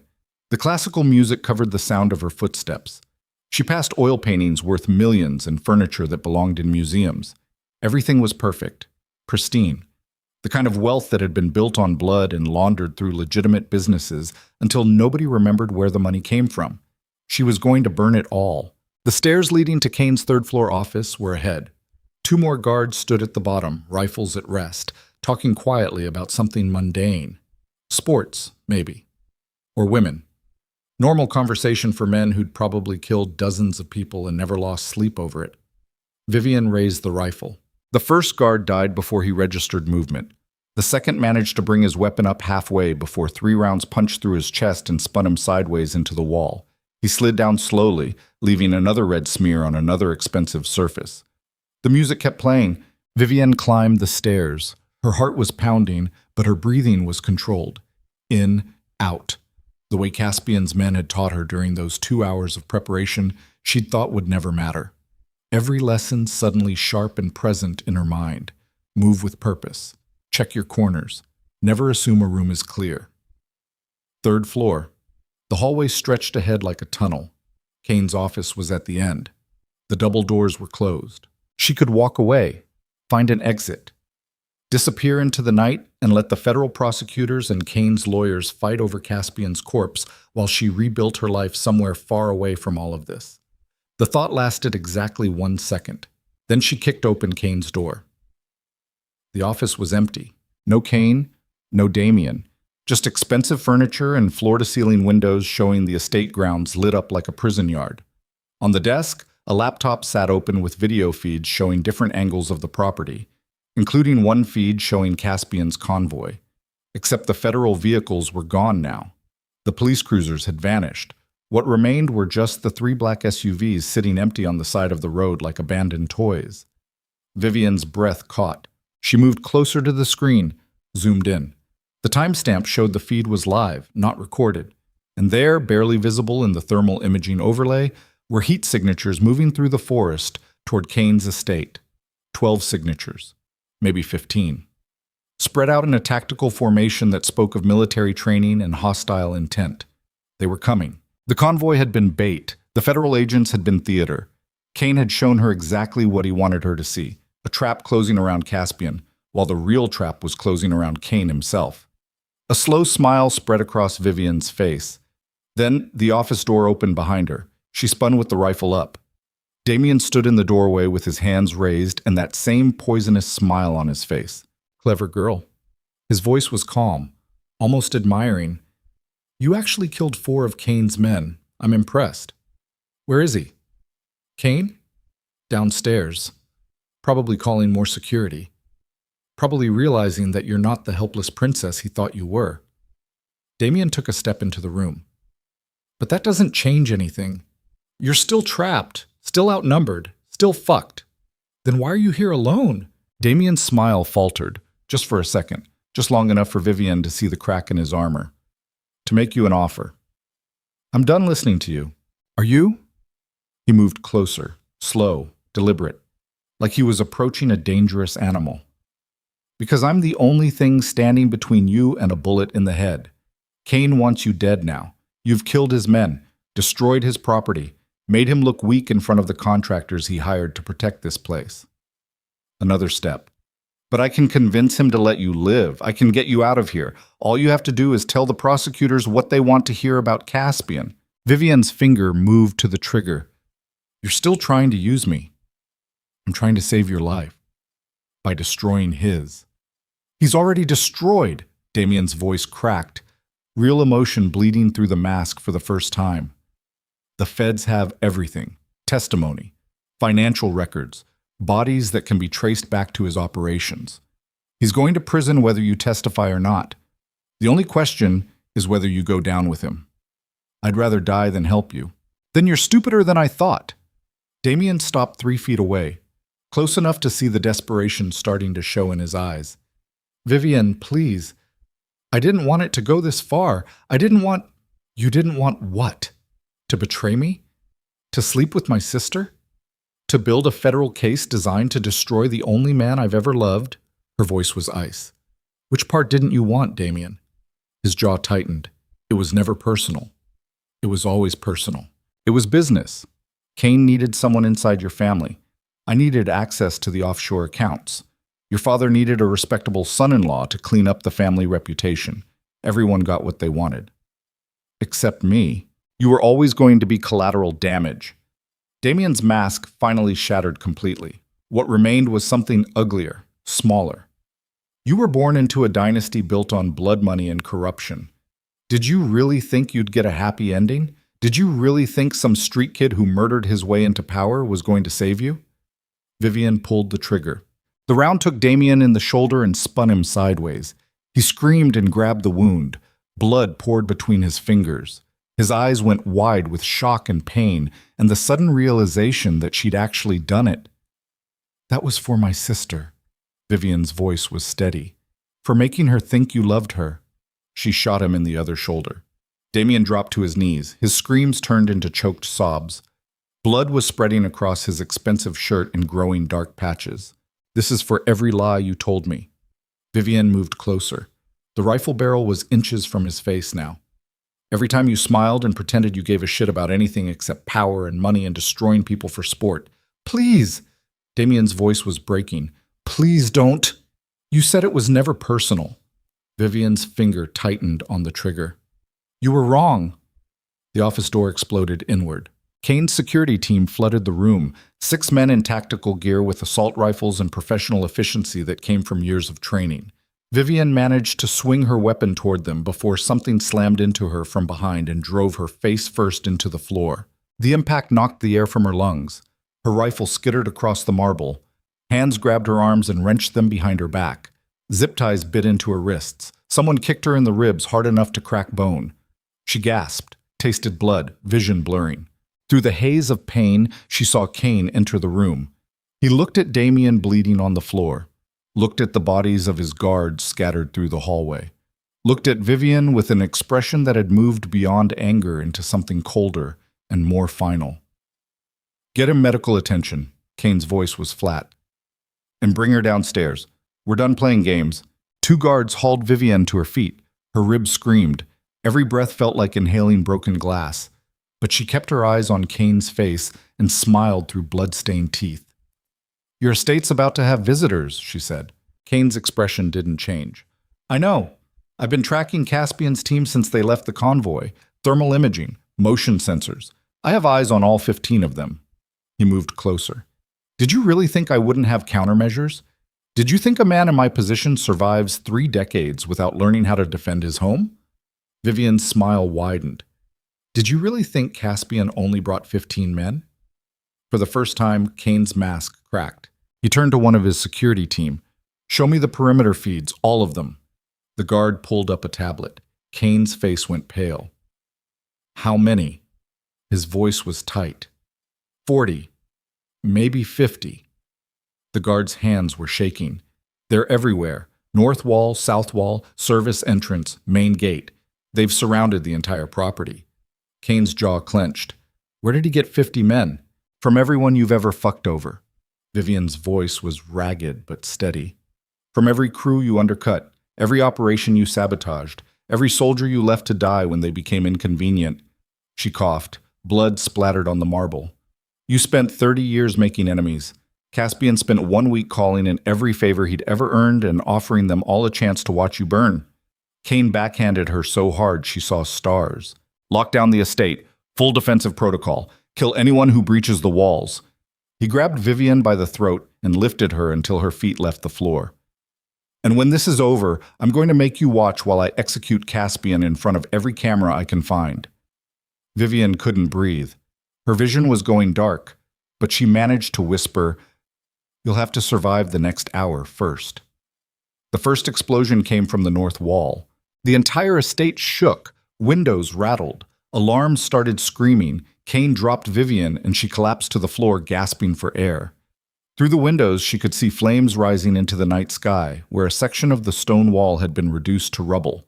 The second explosion took out the main gate. The third hit the security barracks. Then the shooting started. Automatic weapons fire erupted from every direction at once. The windows exploded inward in a shower of glass. Kane's security team scattered. Some returned fire. Others ran for hardened positions. The office descended into chaos. Vivienne rolled toward the nearest desk. Her wrists were still zip-tied, but her legs worked. She kicked herself behind cover just as rounds punched through the walls above her head. Plaster and wood splinters rained down. Someone grabbed her ankle. She kicked blindly, connected with something soft. Heard a grunt of pain. Kicked again, and the grip released. Through the smoke and confusion, she saw Kane being pulled toward the back of the office by his remaining guards. There was a panel in the wall, hidden, probably reinforced, that swung open to reveal a staircase leading down. The safe room. If he made it inside, he'd be untouchable. Reinforced steel, biometric locks. He'd wait out the assault and emerge when federal backup arrived to clean up the mess. Vivienne couldn't let that happen. She threw herself forward, crawled across broken glass and spent shell casings. Her ribs screamed with every movement, but she kept going. The panel was closing, 3 feet, 2 feet. She got her shoulder through the gap just before it sealed. The steel door crushed down on her collarbone. She screamed, bone cracked, pain white-hot and all-consuming. But the door stopped, jammed on her body, wedged in the opening. Kane appeared above her. His face was twisted with rage. "Get her out!" A guard grabbed her hair and tried to drag her backward. Vivienne twisted and sank her teeth into his wrist, bit down until she tasted blood. The guard screamed and let go. The door started closing again. Vivienne braced her feet against the door frame and pushed with everything she had left. Her broken collarbone ground against itself. Tears streamed down her face, but the door stopped moving. "Shoot her!" Kane was screaming now. All control gone. "Just shoot her!" The guard raised his pistol. Then the office windows exploded completely as something heavy crashed through from outside. Vivienne twisted to look. Through the smoke and chaos, she saw Marcus rappelling through the shattered window with an assault rifle and murder in his eyes. Behind him came more of Caspian's men. Then more. A flood of armed soldiers pouring into Kane's office, like the wrath of every god he'd ever wronged. The shooting intensified. Kane's security team was cut down in seconds. Professional, efficient, brutal. Marcus moved through the carnage like a machine built for exactly this purpose. His eyes found Vivienne wedged in the doorway. "Hold on!" He fired 3 rounds at the guard trying to shoot her. All 3 hit center mass. The guard dropped. Marcus crossed the room in 4 strides. He grabbed the edge of the steel door and pulled, muscles straining. The door shuddered, moved an inch, another inch. Vivienne gasped and pulled herself through the gap. She collapsed on the office floor. Marcus cut her zip ties with a knife that looked like it had seen use. Her hands came free. Blood rushed back into her fingers, bringing pins and needles and pain. "Where's Caspian?" Her voice was barely a whisper. "Coming." Marcus hauled her to her feet. "Can you walk?" "I can run." "Good. Because this place is about to come down." He thrust a pistol into her hands. "Stay close." They moved toward the stairs. Behind them, the rest of Caspian's team was clearing rooms with systematic violence. Gunfire echoed through the halls, screams, the crash of doors being kicked in, the wet thud of bodies hitting expensive floors. Vivienne and Marcus reached the second-floor landing. More of Kane's security team tried to stop them. Marcus put them down without breaking stride. The rifle in his hands barked 3-round bursts that sounded like mechanical thunder. They hit the first floor. The main entrance was a war zone. Bodies everywhere, bullet holes in every surface. The crystal chandelier had fallen and shattered across the marble foyer like frozen rain. Smoke hung in the air thick enough to choke on. Through it all, Vivienne saw him. Caspian walked through the front door like death incarnate. He wore tactical gear and carried a rifle that looked military-issue. Blood splattered his face and hands. His eyes swept the room with cold efficiency until they found hers. Everything stopped. For one perfect moment, the chaos fell away. The shooting, the screaming, the violence. All of it faded into background noise. Caspian crossed the foyer in 6 strides. He didn't ask if she was okay. Didn't waste time with words. He just grabbed her face and kissed her hard enough to taste the blood on both their lips. "You were supposed to run," he said against her mouth. "I had other plans. Your collarbone's broken." "Add it to the list." He pulled back just far enough to meet her eyes. "Kane?" "Safe room, basement level. He got inside before I could stop him." Caspian's expression went dark. He turned to Marcus. "How long to breach it?" "Reinforced steel? Biometric locks?" Marcus shook his head. "Hours. Maybe days if he's got backup power and air filtration." "We don't have hours." Caspian looked at the ceiling, at the flames starting to lick across the second floor where one of the explosions had caught. "This place is burning. If we don't get him out now, he disappears into witness protection or federal custody, and we never get another chance." Vivienne grabbed his arm. "There's another way." Both men looked at her. "The safe room has to have an air supply, ventilation shafts, intake and exhaust." She pulled out her phone, still somehow intact, and pulled up the blueprints Marcus had shown her earlier. "Here. The main intake runs from the roof down through the walls to the basement level." Caspian studied the screen. "You want to gas him out?" "I want to give him a choice, suffocate in his safe room, or come out and face us." Marcus grinned. It was the most terrifying expression Vivienne had ever seen. "I like how she thinks." "Basement level, now." Caspian grabbed Vivienne's hand. "Stay behind me." They moved as a unit. Caspian on point, Marcus covering their flank. Vivienne in the middle, trying not to scream every time her broken collarbone shifted. The basement stairs were concrete and industrial, nothing like the marble luxury upstairs.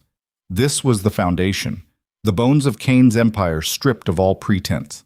The safe room door was exactly where the blueprints showed. Brushed steel, massive. The kind of door designed to withstand explosives and battering rams and everything else that might threaten a paranoid billionaire. Caspian pounded on it with his fist. Kane, I know you can hear me. His voice echoed off concrete. Come out now, and I'll make it quick. No response. Your house is burning. Your men are dead. You've got maybe 20 minutes before the fire department shows up and finds 50 bodies and enough evidence to put you away forever. Caspian slammed the door again. Come out or die in there. Still nothing. Marcus pointed at the ceiling. Ventilation shaft, right there. Caspian looked up. Then he looked at Vivienne. How much do you weigh? What? The shaft's 16 inches, maybe 18. I'm too big. Marcus is too big. But you, his eyes were calculating, you could fit.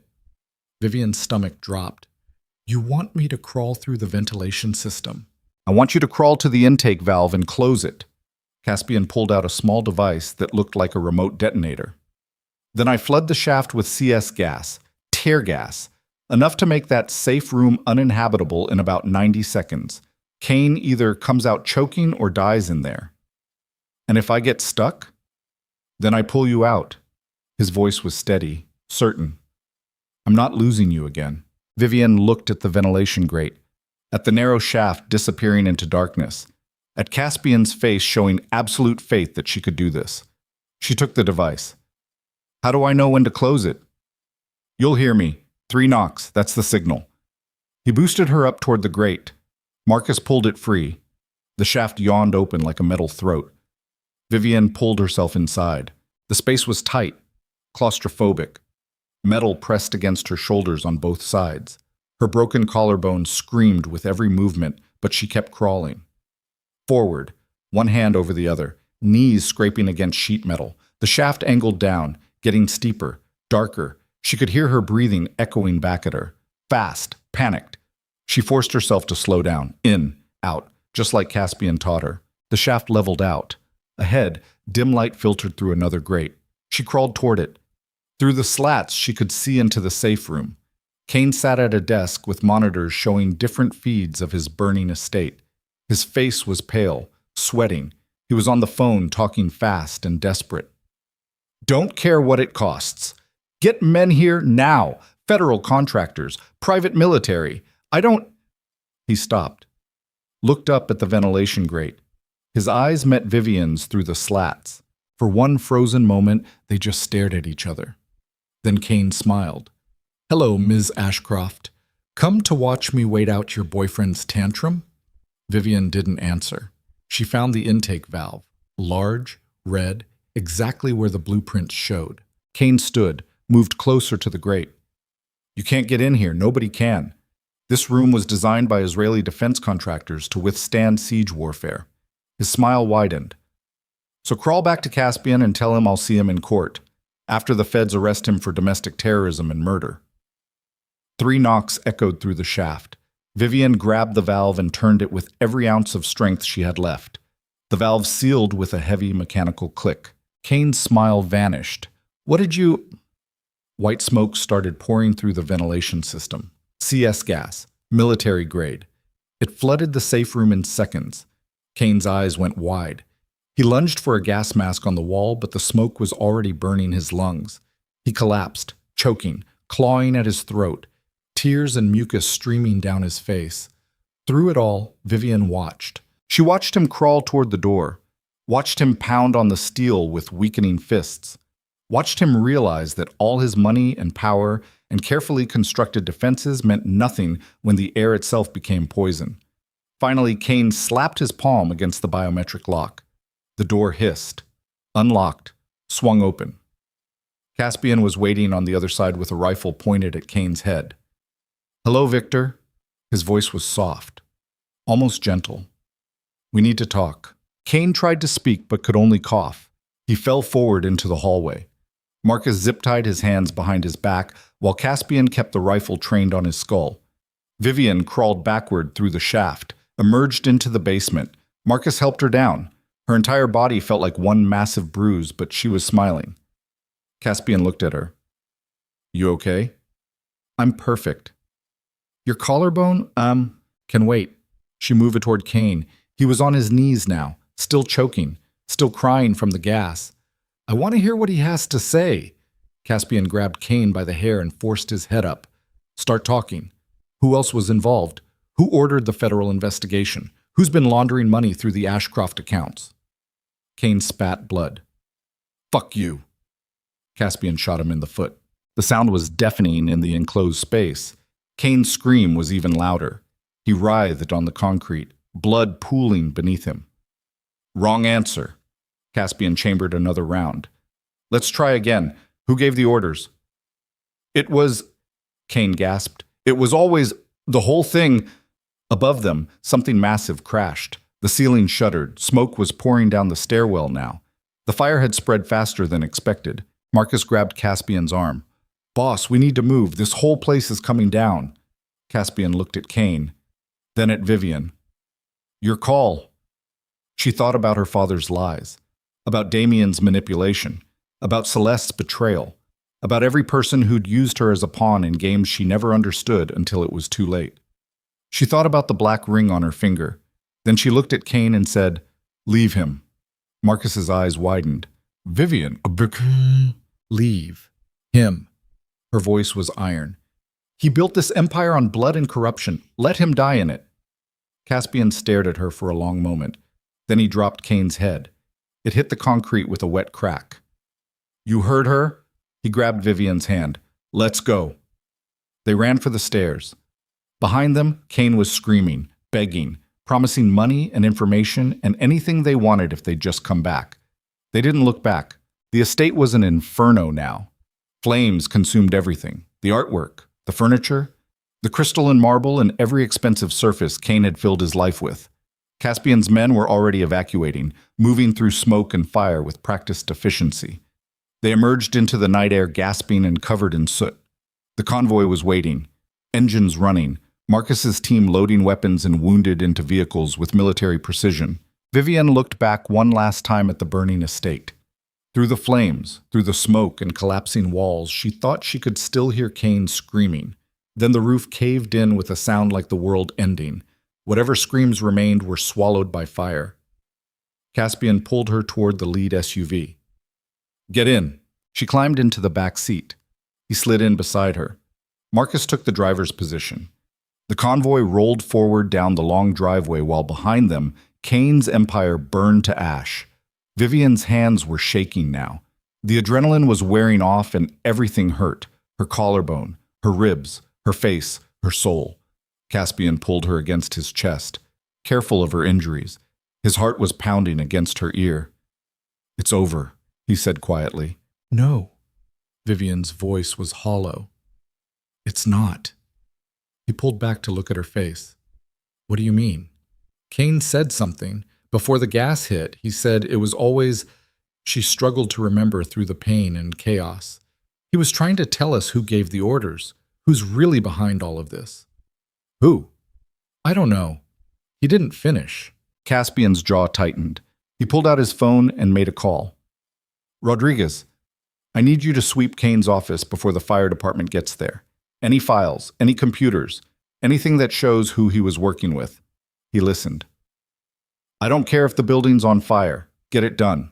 He hung up. The convoy turned onto the highway. The city lights appeared ahead. Dawn was maybe an hour away. The sky was starting to lighten at the edges. Vivienne closed her eyes. Every part of her body hurt, but for the first time in days, she felt something like peace settling over her. Then Caspian's phone rang. He answered it. Yeah. His expression changed, went dark. When? A pause. How long ago? Another pause. Then, fuck. He hung up. What is it? Vivienne asked. Caspian looked at her with eyes that had seen the world burn and expected it to burn again. Your father, he said quietly. He's dead. The words didn't register at first. They bounced off her mind like bullets off armor. Then they sank in.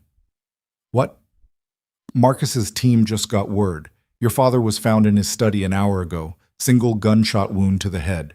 The police are calling it suicide. Caspian's voice was careful. But the timing, it wasn't suicide. Vivienne's voice was hollow. Someone killed him. Who? Whoever Kane was working for. She looked at the city approaching through the windshield. Whoever's been running this whole operation from the beginning, they're cleaning up loose ends. Then we need to— My mother. Vivienne grabbed his arm.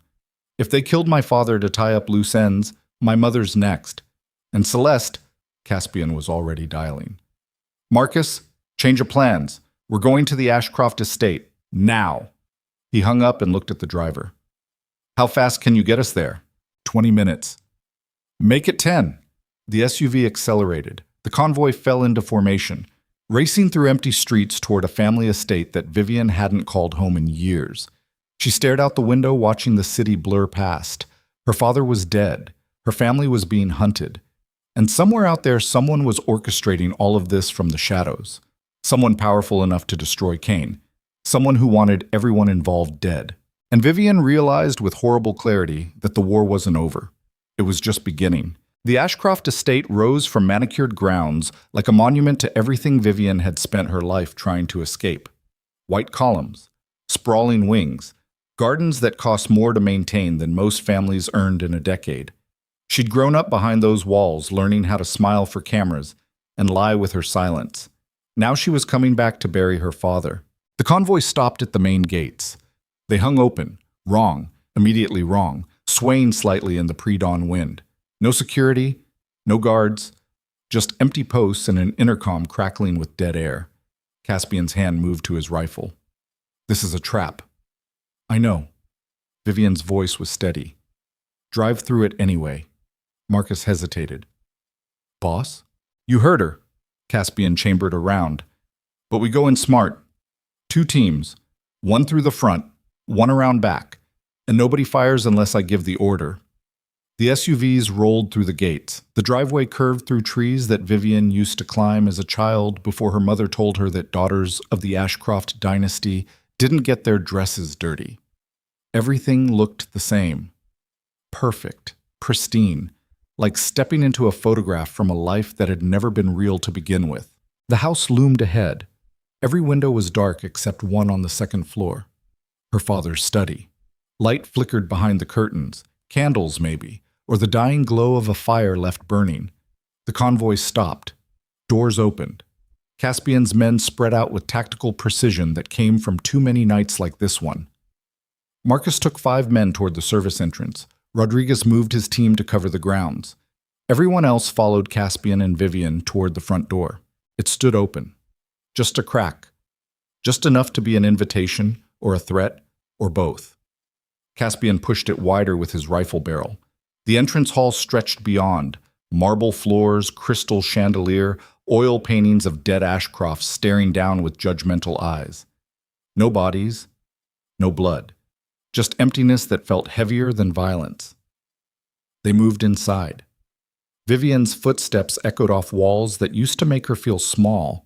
Now they just felt like set pieces in someone else's nightmare. The stairs leading to the second floor curved upward. Her father's study waited at the top.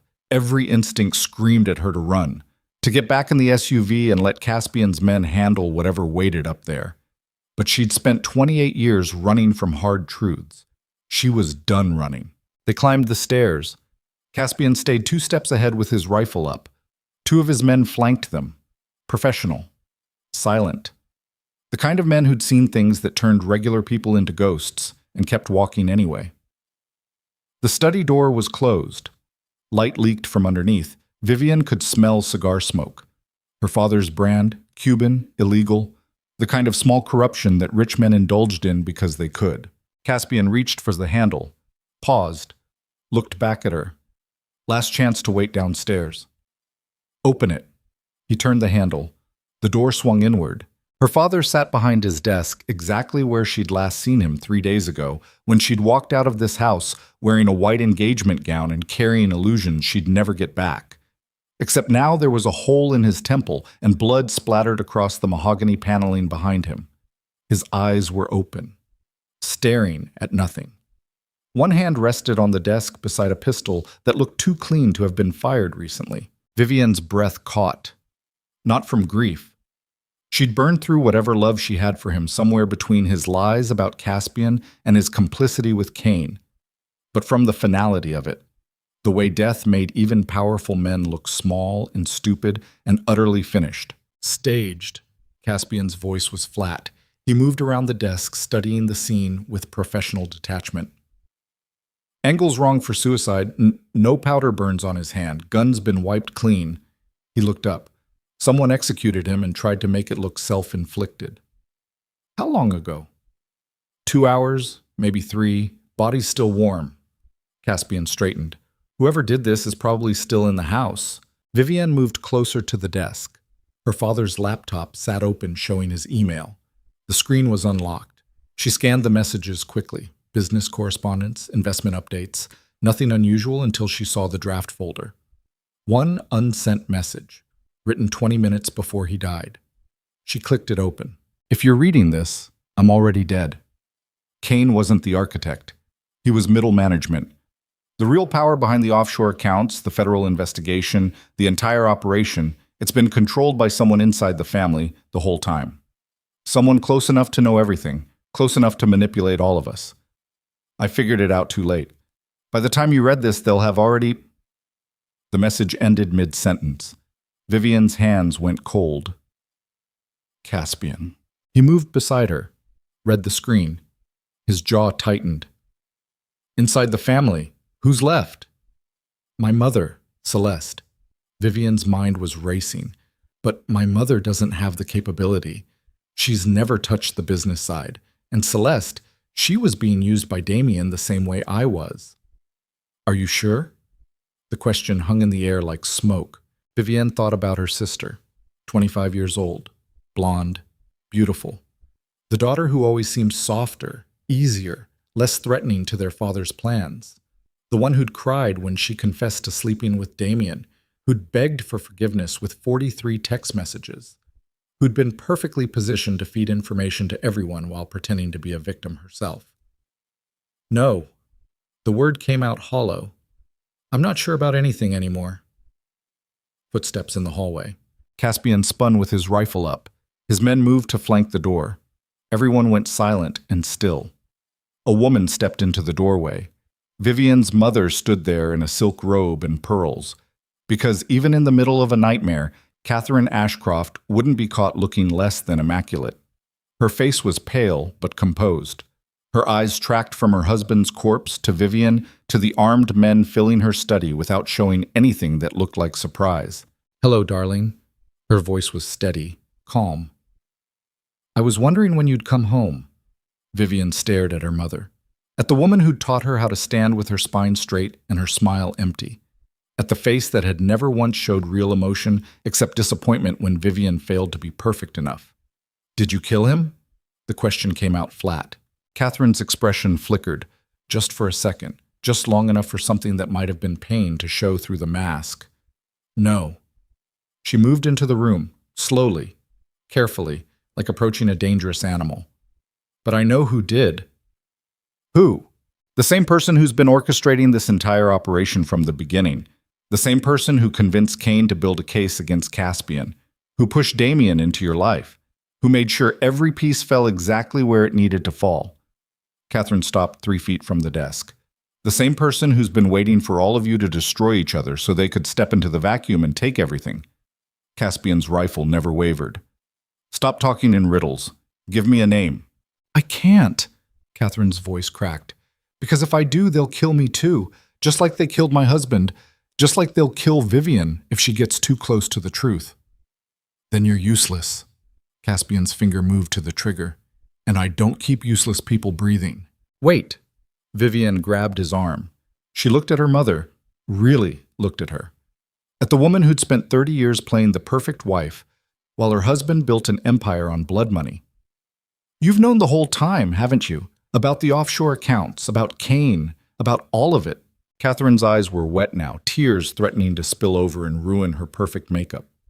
I knew enough, not everything, never everything. Your father made sure I was insulated, protected. She laughed, but it came out broken. Or maybe I just made sure never to ask the questions that would force him to lie to my face. That's not protection. That's cowardice.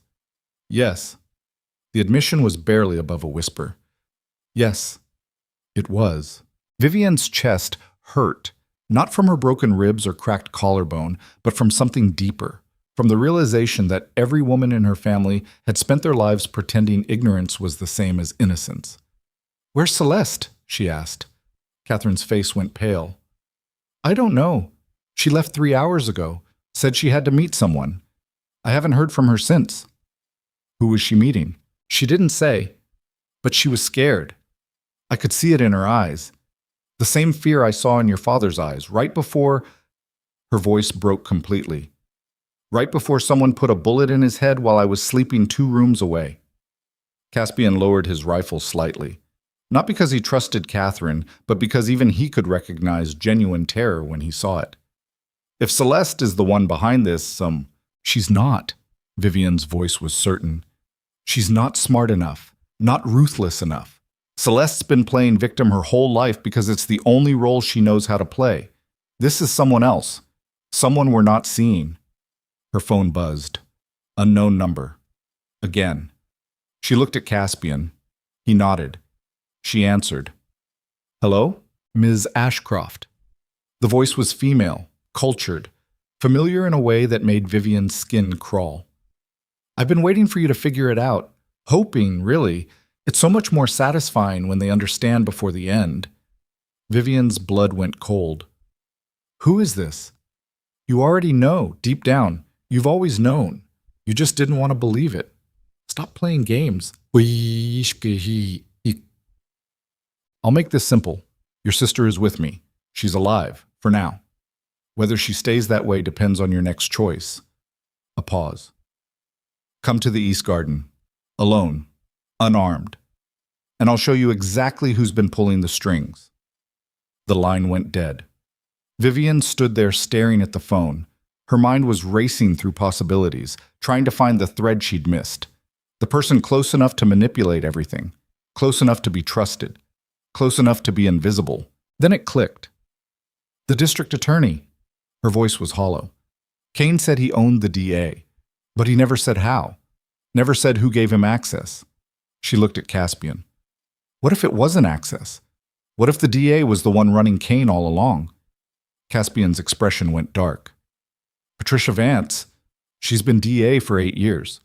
Came out of nowhere. No political connections. No family money. Just suddenly appeared and won an election that should have gone to the incumbent. Because someone funded her campaign." Vivienne's chest was tight. Someone who needed a district attorney in their pocket to build cases and destroy enemies and make sure everyone who got too close ended up either in prison or dead. "She was at your engagement party." Caspian's jaw tightened. "I saw her talking to your father, to Damien, to Kane, moving through the crowd like she belonged there. Because she did belong there." Vivienne pulled out her phone and searched for images. Patricia Vance, 48 years old, blonde hair going gray, sharp eyes, a face that looked trustworthy and forgettable. The perfect combination for someone who needed to hide in plain sight. A face she'd seen 100 times at charity galas and family dinners and political fundraisers. A face she'd never once questioned. "She has Celeste." Vivienne's voice was steady now. Cold. "And she's waiting in the East Garden. Then we bring everything." Caspian grabbed his radio. "Marcus, Rodriguez.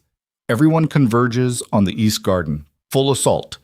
And someone find me everything we have on District Attorney Patricia Vance." They moved as a unit through the house. Down the back stairs. Through the kitchen where Vivienne used to steal cookies as a child before the chef told her mother and she got reprimanded for acting beneath her station. Out through the servants' entrance into the pre-dawn air that tasted like rain and approaching violence. The East Garden stretched beyond the house, roses and marble statues, and a fountain that cost more than Vivienne's first car. At the center stood a gazebo. White columns. Ornate railings, the kind of structure designed for garden parties and meaningless conversations. 2 figures stood inside. Celeste was on her knees with her hands zip-tied behind her back. Blood ran from her nose. Her face was bruised. She was crying silently in a way that made her look younger than 25. Behind her stood Patricia Vance. The district attorney wore tactical gear and held a pistol pressed against Celeste's temple with the casual efficiency of someone who'd done this before. She smiled when she saw Vivienne approaching with Caspian and 20 armed men fanning out behind her. "There she is." Patricia's voice carried across the garden. The daughter who thought she could break free. How's that working out for you? Vivienne stopped 10 feet from the gazebo, close enough to see her sister's terrified eyes, close enough to see Patricia's finger resting on the trigger. Let her go. Why would I do that? Patricia tilted her head. She's the only leverage I have left. Your father's dead, Kane's dead, Damien's bleeding out in a hospital under federal guard. Everyone else who knew about the operation has been conveniently eliminated. Celeste is the last loose end. Then eliminate her. Vivienne's voice was ice. Pull the trigger. See what happens next. Patricia's smile widened. You've changed. When I first met you, you were so soft, so eager to please. Your father used to brag about how easy you were to control. She pressed the gun harder against Celeste's head. Now look at you. Hard eyes. Broken bones. Blood under your fingernails. You've become exactly what I needed you to become. What are you talking about? The offshore accounts, the money laundering, the entire network. Patricia's expression was almost proud. It was never about destroying Caspian. That was just a useful side effect.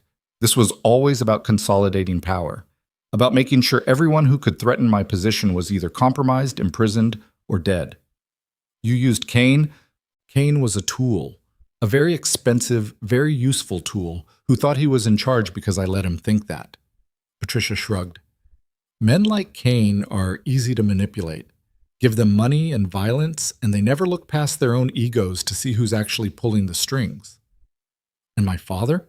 Your father was getting nervous, started asking questions, started digging into the shell corporations. He figured out that Kane was middle management and started looking for who was really in charge. Patricia's voice went cold. So I killed him, made it look like suicide, planted evidence suggesting he couldn't live with the guilt of his crimes. By tomorrow morning, every news outlet in the country will be running stories about how Gregory Ashcroft took his own life to avoid prosecution. Vivienne's hands clenched into fists. What about Celeste? What about her? Patricia looked down at the sobbing woman at her feet. Your sister is a symptom of everything wrong with your family. Weak, easily manipulated, the kind of person who betrays her own blood for a man who is obviously using her. She disgusts me. Then kill her and get it over with. The words came out before Vivienne could stop them. Cold, brutal, honest. Celeste's eyes went wide. Vivienne, shut up. Vivienne didn't look at her sister, kept her eyes locked on Patricia. You want to eliminate loose ends? Do it.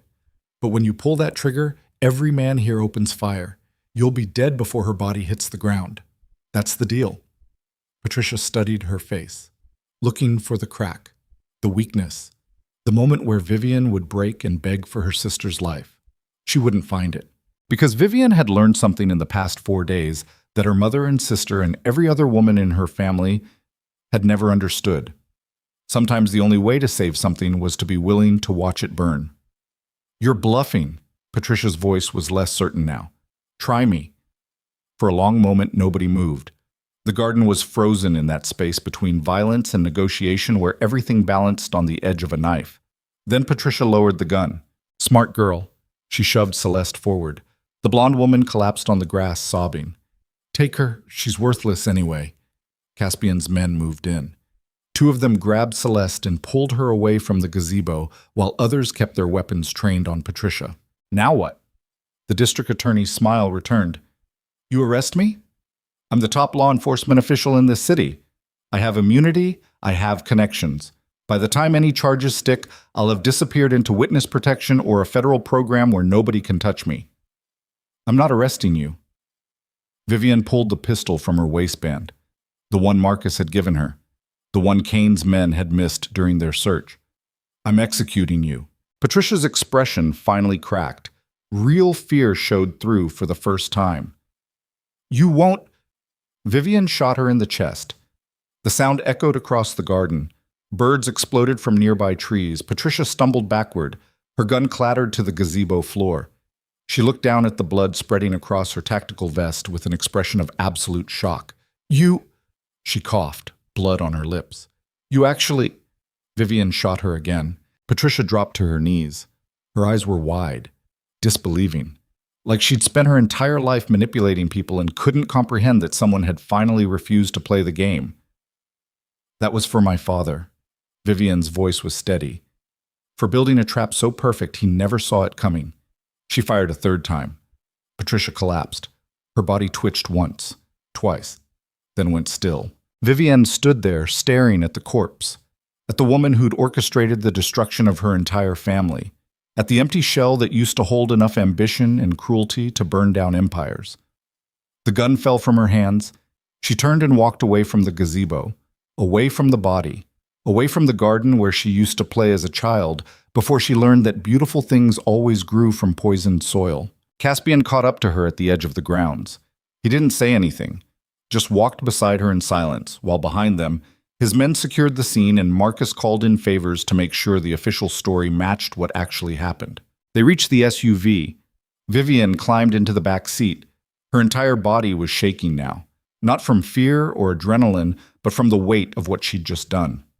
She'd killed someone, not in self-defense, not in the heat of battle, but deliberately, execution style, with full knowledge that there would be no taking it back. Caspian slid in beside her. "You okay?" "No." Her voice was hollow. "But I will be." He pulled her against his chest, careful of her injuries. His heart was steady against her ear, constant, real. "We need to leave the city," he said quietly. "Patricia had connections, people who'll come looking for answers. The feds will want to know what happened here. We have maybe 24 hours before this turns into a full investigation." "Where will we go?" "Somewhere far enough that they can't reach us, remote enough that we can disappear." He paused. "If that's what you want." Vivienne pulled back to look at his face, at the man who'd spent 14 years becoming dangerous enough to keep her safe, at the scars and hard edges and eyes that had seen things that would break regular people. "What I want," her voice caught, "what I want is to stop running, to stop looking over my shoulder, to stop living in cages built by other people's expectations." "Then what?" "Then we burn the rest of it down." She looked at the estate, at the house where she'd grown up learning how to be someone she was never meant to be. My father's company, the offshore accounts, the shell corporations, everything Patricia built, everything Kane protected. We expose all of it. Let the federal prosecutors fight over the scraps. Let the media tear apart what's left of the Ashcroft dynasty. That'll destroy your family's reputation forever. Good. Vivienne's smile was sharp. It was built on lies anyway. They spent the next 6 hours methodically dismantling 30 years of carefully constructed corruption. Caspian's tech people hacked into her father's servers and copied every file, every transaction, every piece of evidence showing exactly how deep the rot went. Vivienne called news outlets and federal investigators, and anyone else who would listen. She gave them everything: account numbers, names, dates, a roadmap to prosecutions that would stretch for years. By noon, the story was breaking across every major network. The Ashcroft dynasty was collapsing in real time. Stock prices plummeted, board members resigned, politicians who'd accepted donations suddenly couldn't return calls fast enough. Vivienne watched it burn from the penthouse. She'd cleaned up, changed clothes, let Caspian's doctor set her collarbone and wrap her ribs. The physical damage would heal. The rest would take longer. Her mother had already fled to their estate in the Hamptons with her lawyers. Celeste was in protective custody, cooperating with federal prosecutors in exchange for immunity. Everyone who'd survived the past 4 days was scrambling to save themselves. Everyone except Vivienne. She stood at the floor-to-ceiling windows watching the city below, while behind her Caspian finished coordinating their departure. They were leaving tonight, flying to a place he owned that didn't appear on any map, a place where they could be whoever they wanted without the weight of empires and dynasties and blood-soaked legacies. "Ready?" His voice came from behind her. She turned to face him. He'd cleaned up too, fresh clothes. The rifle was gone. What remained looked almost like the boy she'd fallen in love with 14 years ago, before the violence, before the scars, before both of them learned that survival meant becoming something harder than they'd ever planned. "I killed someone today." The words felt strange in her mouth. "I looked her in the eyes and pulled the trigger 3 times, and I don't feel guilty. Is that wrong?" Caspian moved beside her. Patricia Vance destroyed lives for sport. She would have kept destroying them until someone stopped her. You stopped her. He looked at the city. Guilt would mean you think there was another option. Was there? Vivienne thought about it, really thought about negotiation and justice and every other civilized solution that might have worked in a world where people like Patricia Vance cared about rules. No, she said finally, there wasn't. Then you did what needed doing. The weight you're carrying isn't guilt. It's the cost of making hard choices. It gets lighter, but it never completely goes away. She looked at him. Does it get easier? The killing? Yes. The living with it? He smiled, but it was sad. Ask me in another 14 years. They left the penthouse at midnight. No convoy this time. Just one car driven by Marcus with Caspian and Vivienne in the back seat. They drove through the city she'd grown up in, past the Hale estate where everything started, past the Plaza Hotel where she'd confronted Celeste, past the glass tower where Caspian had built his empire on ruins and rage. Everything looked the same. People going to clubs, taxis honking, life continuing like the past 4 days hadn't fundamentally reshaped the power structures that ran beneath the surface. Maybe that was the real truth. Empires fell and new ones rose, and the city kept turning because it didn't care who sat on top of the pyramid as long as money kept flowing. They reached a private airfield on the outskirts of the city. A plane waited on the tarmac. Small, unmarked. The kind of aircraft designed for people who needed to disappear. Marcus stopped the car. This is as far as I go, boss. Caspian clasped his shoulder. Thank you. For everything. You paid me to keep you alive. I just did my job. Marcus looked at Vivienne. You too, ma'am. Try to stay out of trouble. She almost laughed. I think trouble might be permanently attached to me now. Then maybe that's where you belong. Marcus's expression softened slightly. Good luck. Both of you. They boarded the plane. The interior was utilitarian. Leather seats, no flight attendants. Just a pilot who nodded at Caspian and asked no questions about where they'd been or why they were leaving. The engine started. The plane taxied down the runway. Through the small window, Vivienne watched the city lights fall away below them. Everything she'd known, everything she'd been raised to protect, all of it disappearing into the darkness like it had never mattered at all. Maybe it hadn't. She reached down and touched the black ring still on her finger. The stone caught the cabin light and threw broken reflections across the seat. Caspian took her hand. Regrets? Vivienne thought about her father dead in his study, about Patricia bleeding out in the garden, about Celeste crying and Damien screaming and Cain burning alive in the estate he'd thought made him untouchable. She thought about 28 years of being perfect and obedient and everything her family needed her to be. Then she thought about the past 4 days, about making choices that couldn't be undone, about burning down cages and walking away from the ashes. No, she said. No regrets. The plane climbed higher, above the clouds, above the city, above everything that used to define her. Somewhere below, federal investigators were tearing apart what was left of the Ashcroft dynasty. News outlets were running stories about corruption and murder and conspiracies that stretched back decades. Prosecutors were building cases that would dominate headlines for years. But up here, above it all, Vivienne finally felt like she could breathe. Where are we going? She asked. Caspian's smile was real this time. Not the dangerous smile. Not the killer's smile. Just honest and tired and maybe a little bit hopeful. Somewhere nobody knows our names. Somewhere we can figure out who we are when we're not fighting for survival. He looked at her. Somewhere we can start over. I don't know how to start over. Neither do I. His grip tightened on her hand. But we've got time to figure it out. The plane leveled off. The seatbelt light went dark. Vivienne leaned back in her seat and closed her eyes. Her body hurt. Her collarbone throbbed with every heartbeat. But underneath the pain was something else. Peace. Not the fragile peace of people pretending everything was fine, but the hard-earned peace of survivors who'd walked through fire and came out the other side fundamentally changed. Hours later, when the plane finally descended toward wherever Caspian had decided was far enough, Vivienne opened her eyes and looked out the window.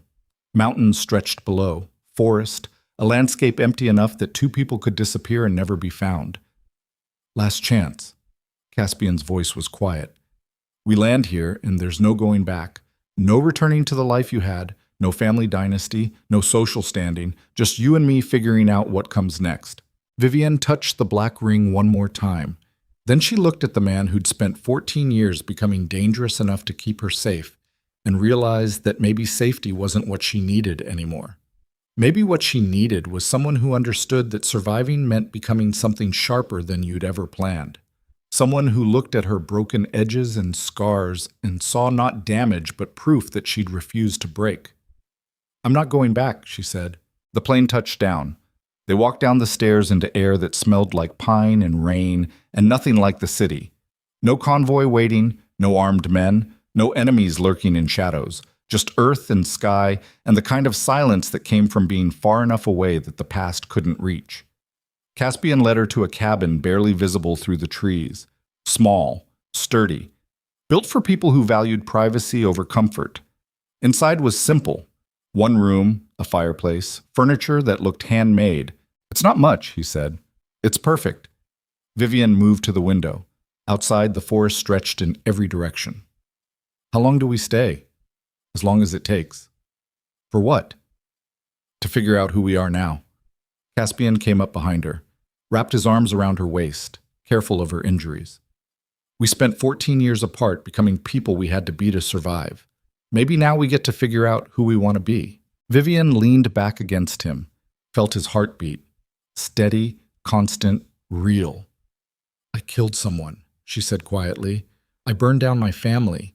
I walked away from everything I was raised to protect. What if that's who I am now? What if the violence doesn't stop? Then we deal with it, together." His voice was steady. "But I don't think you're defined by the worst thing you've ever done. I think you're defined by what you do next."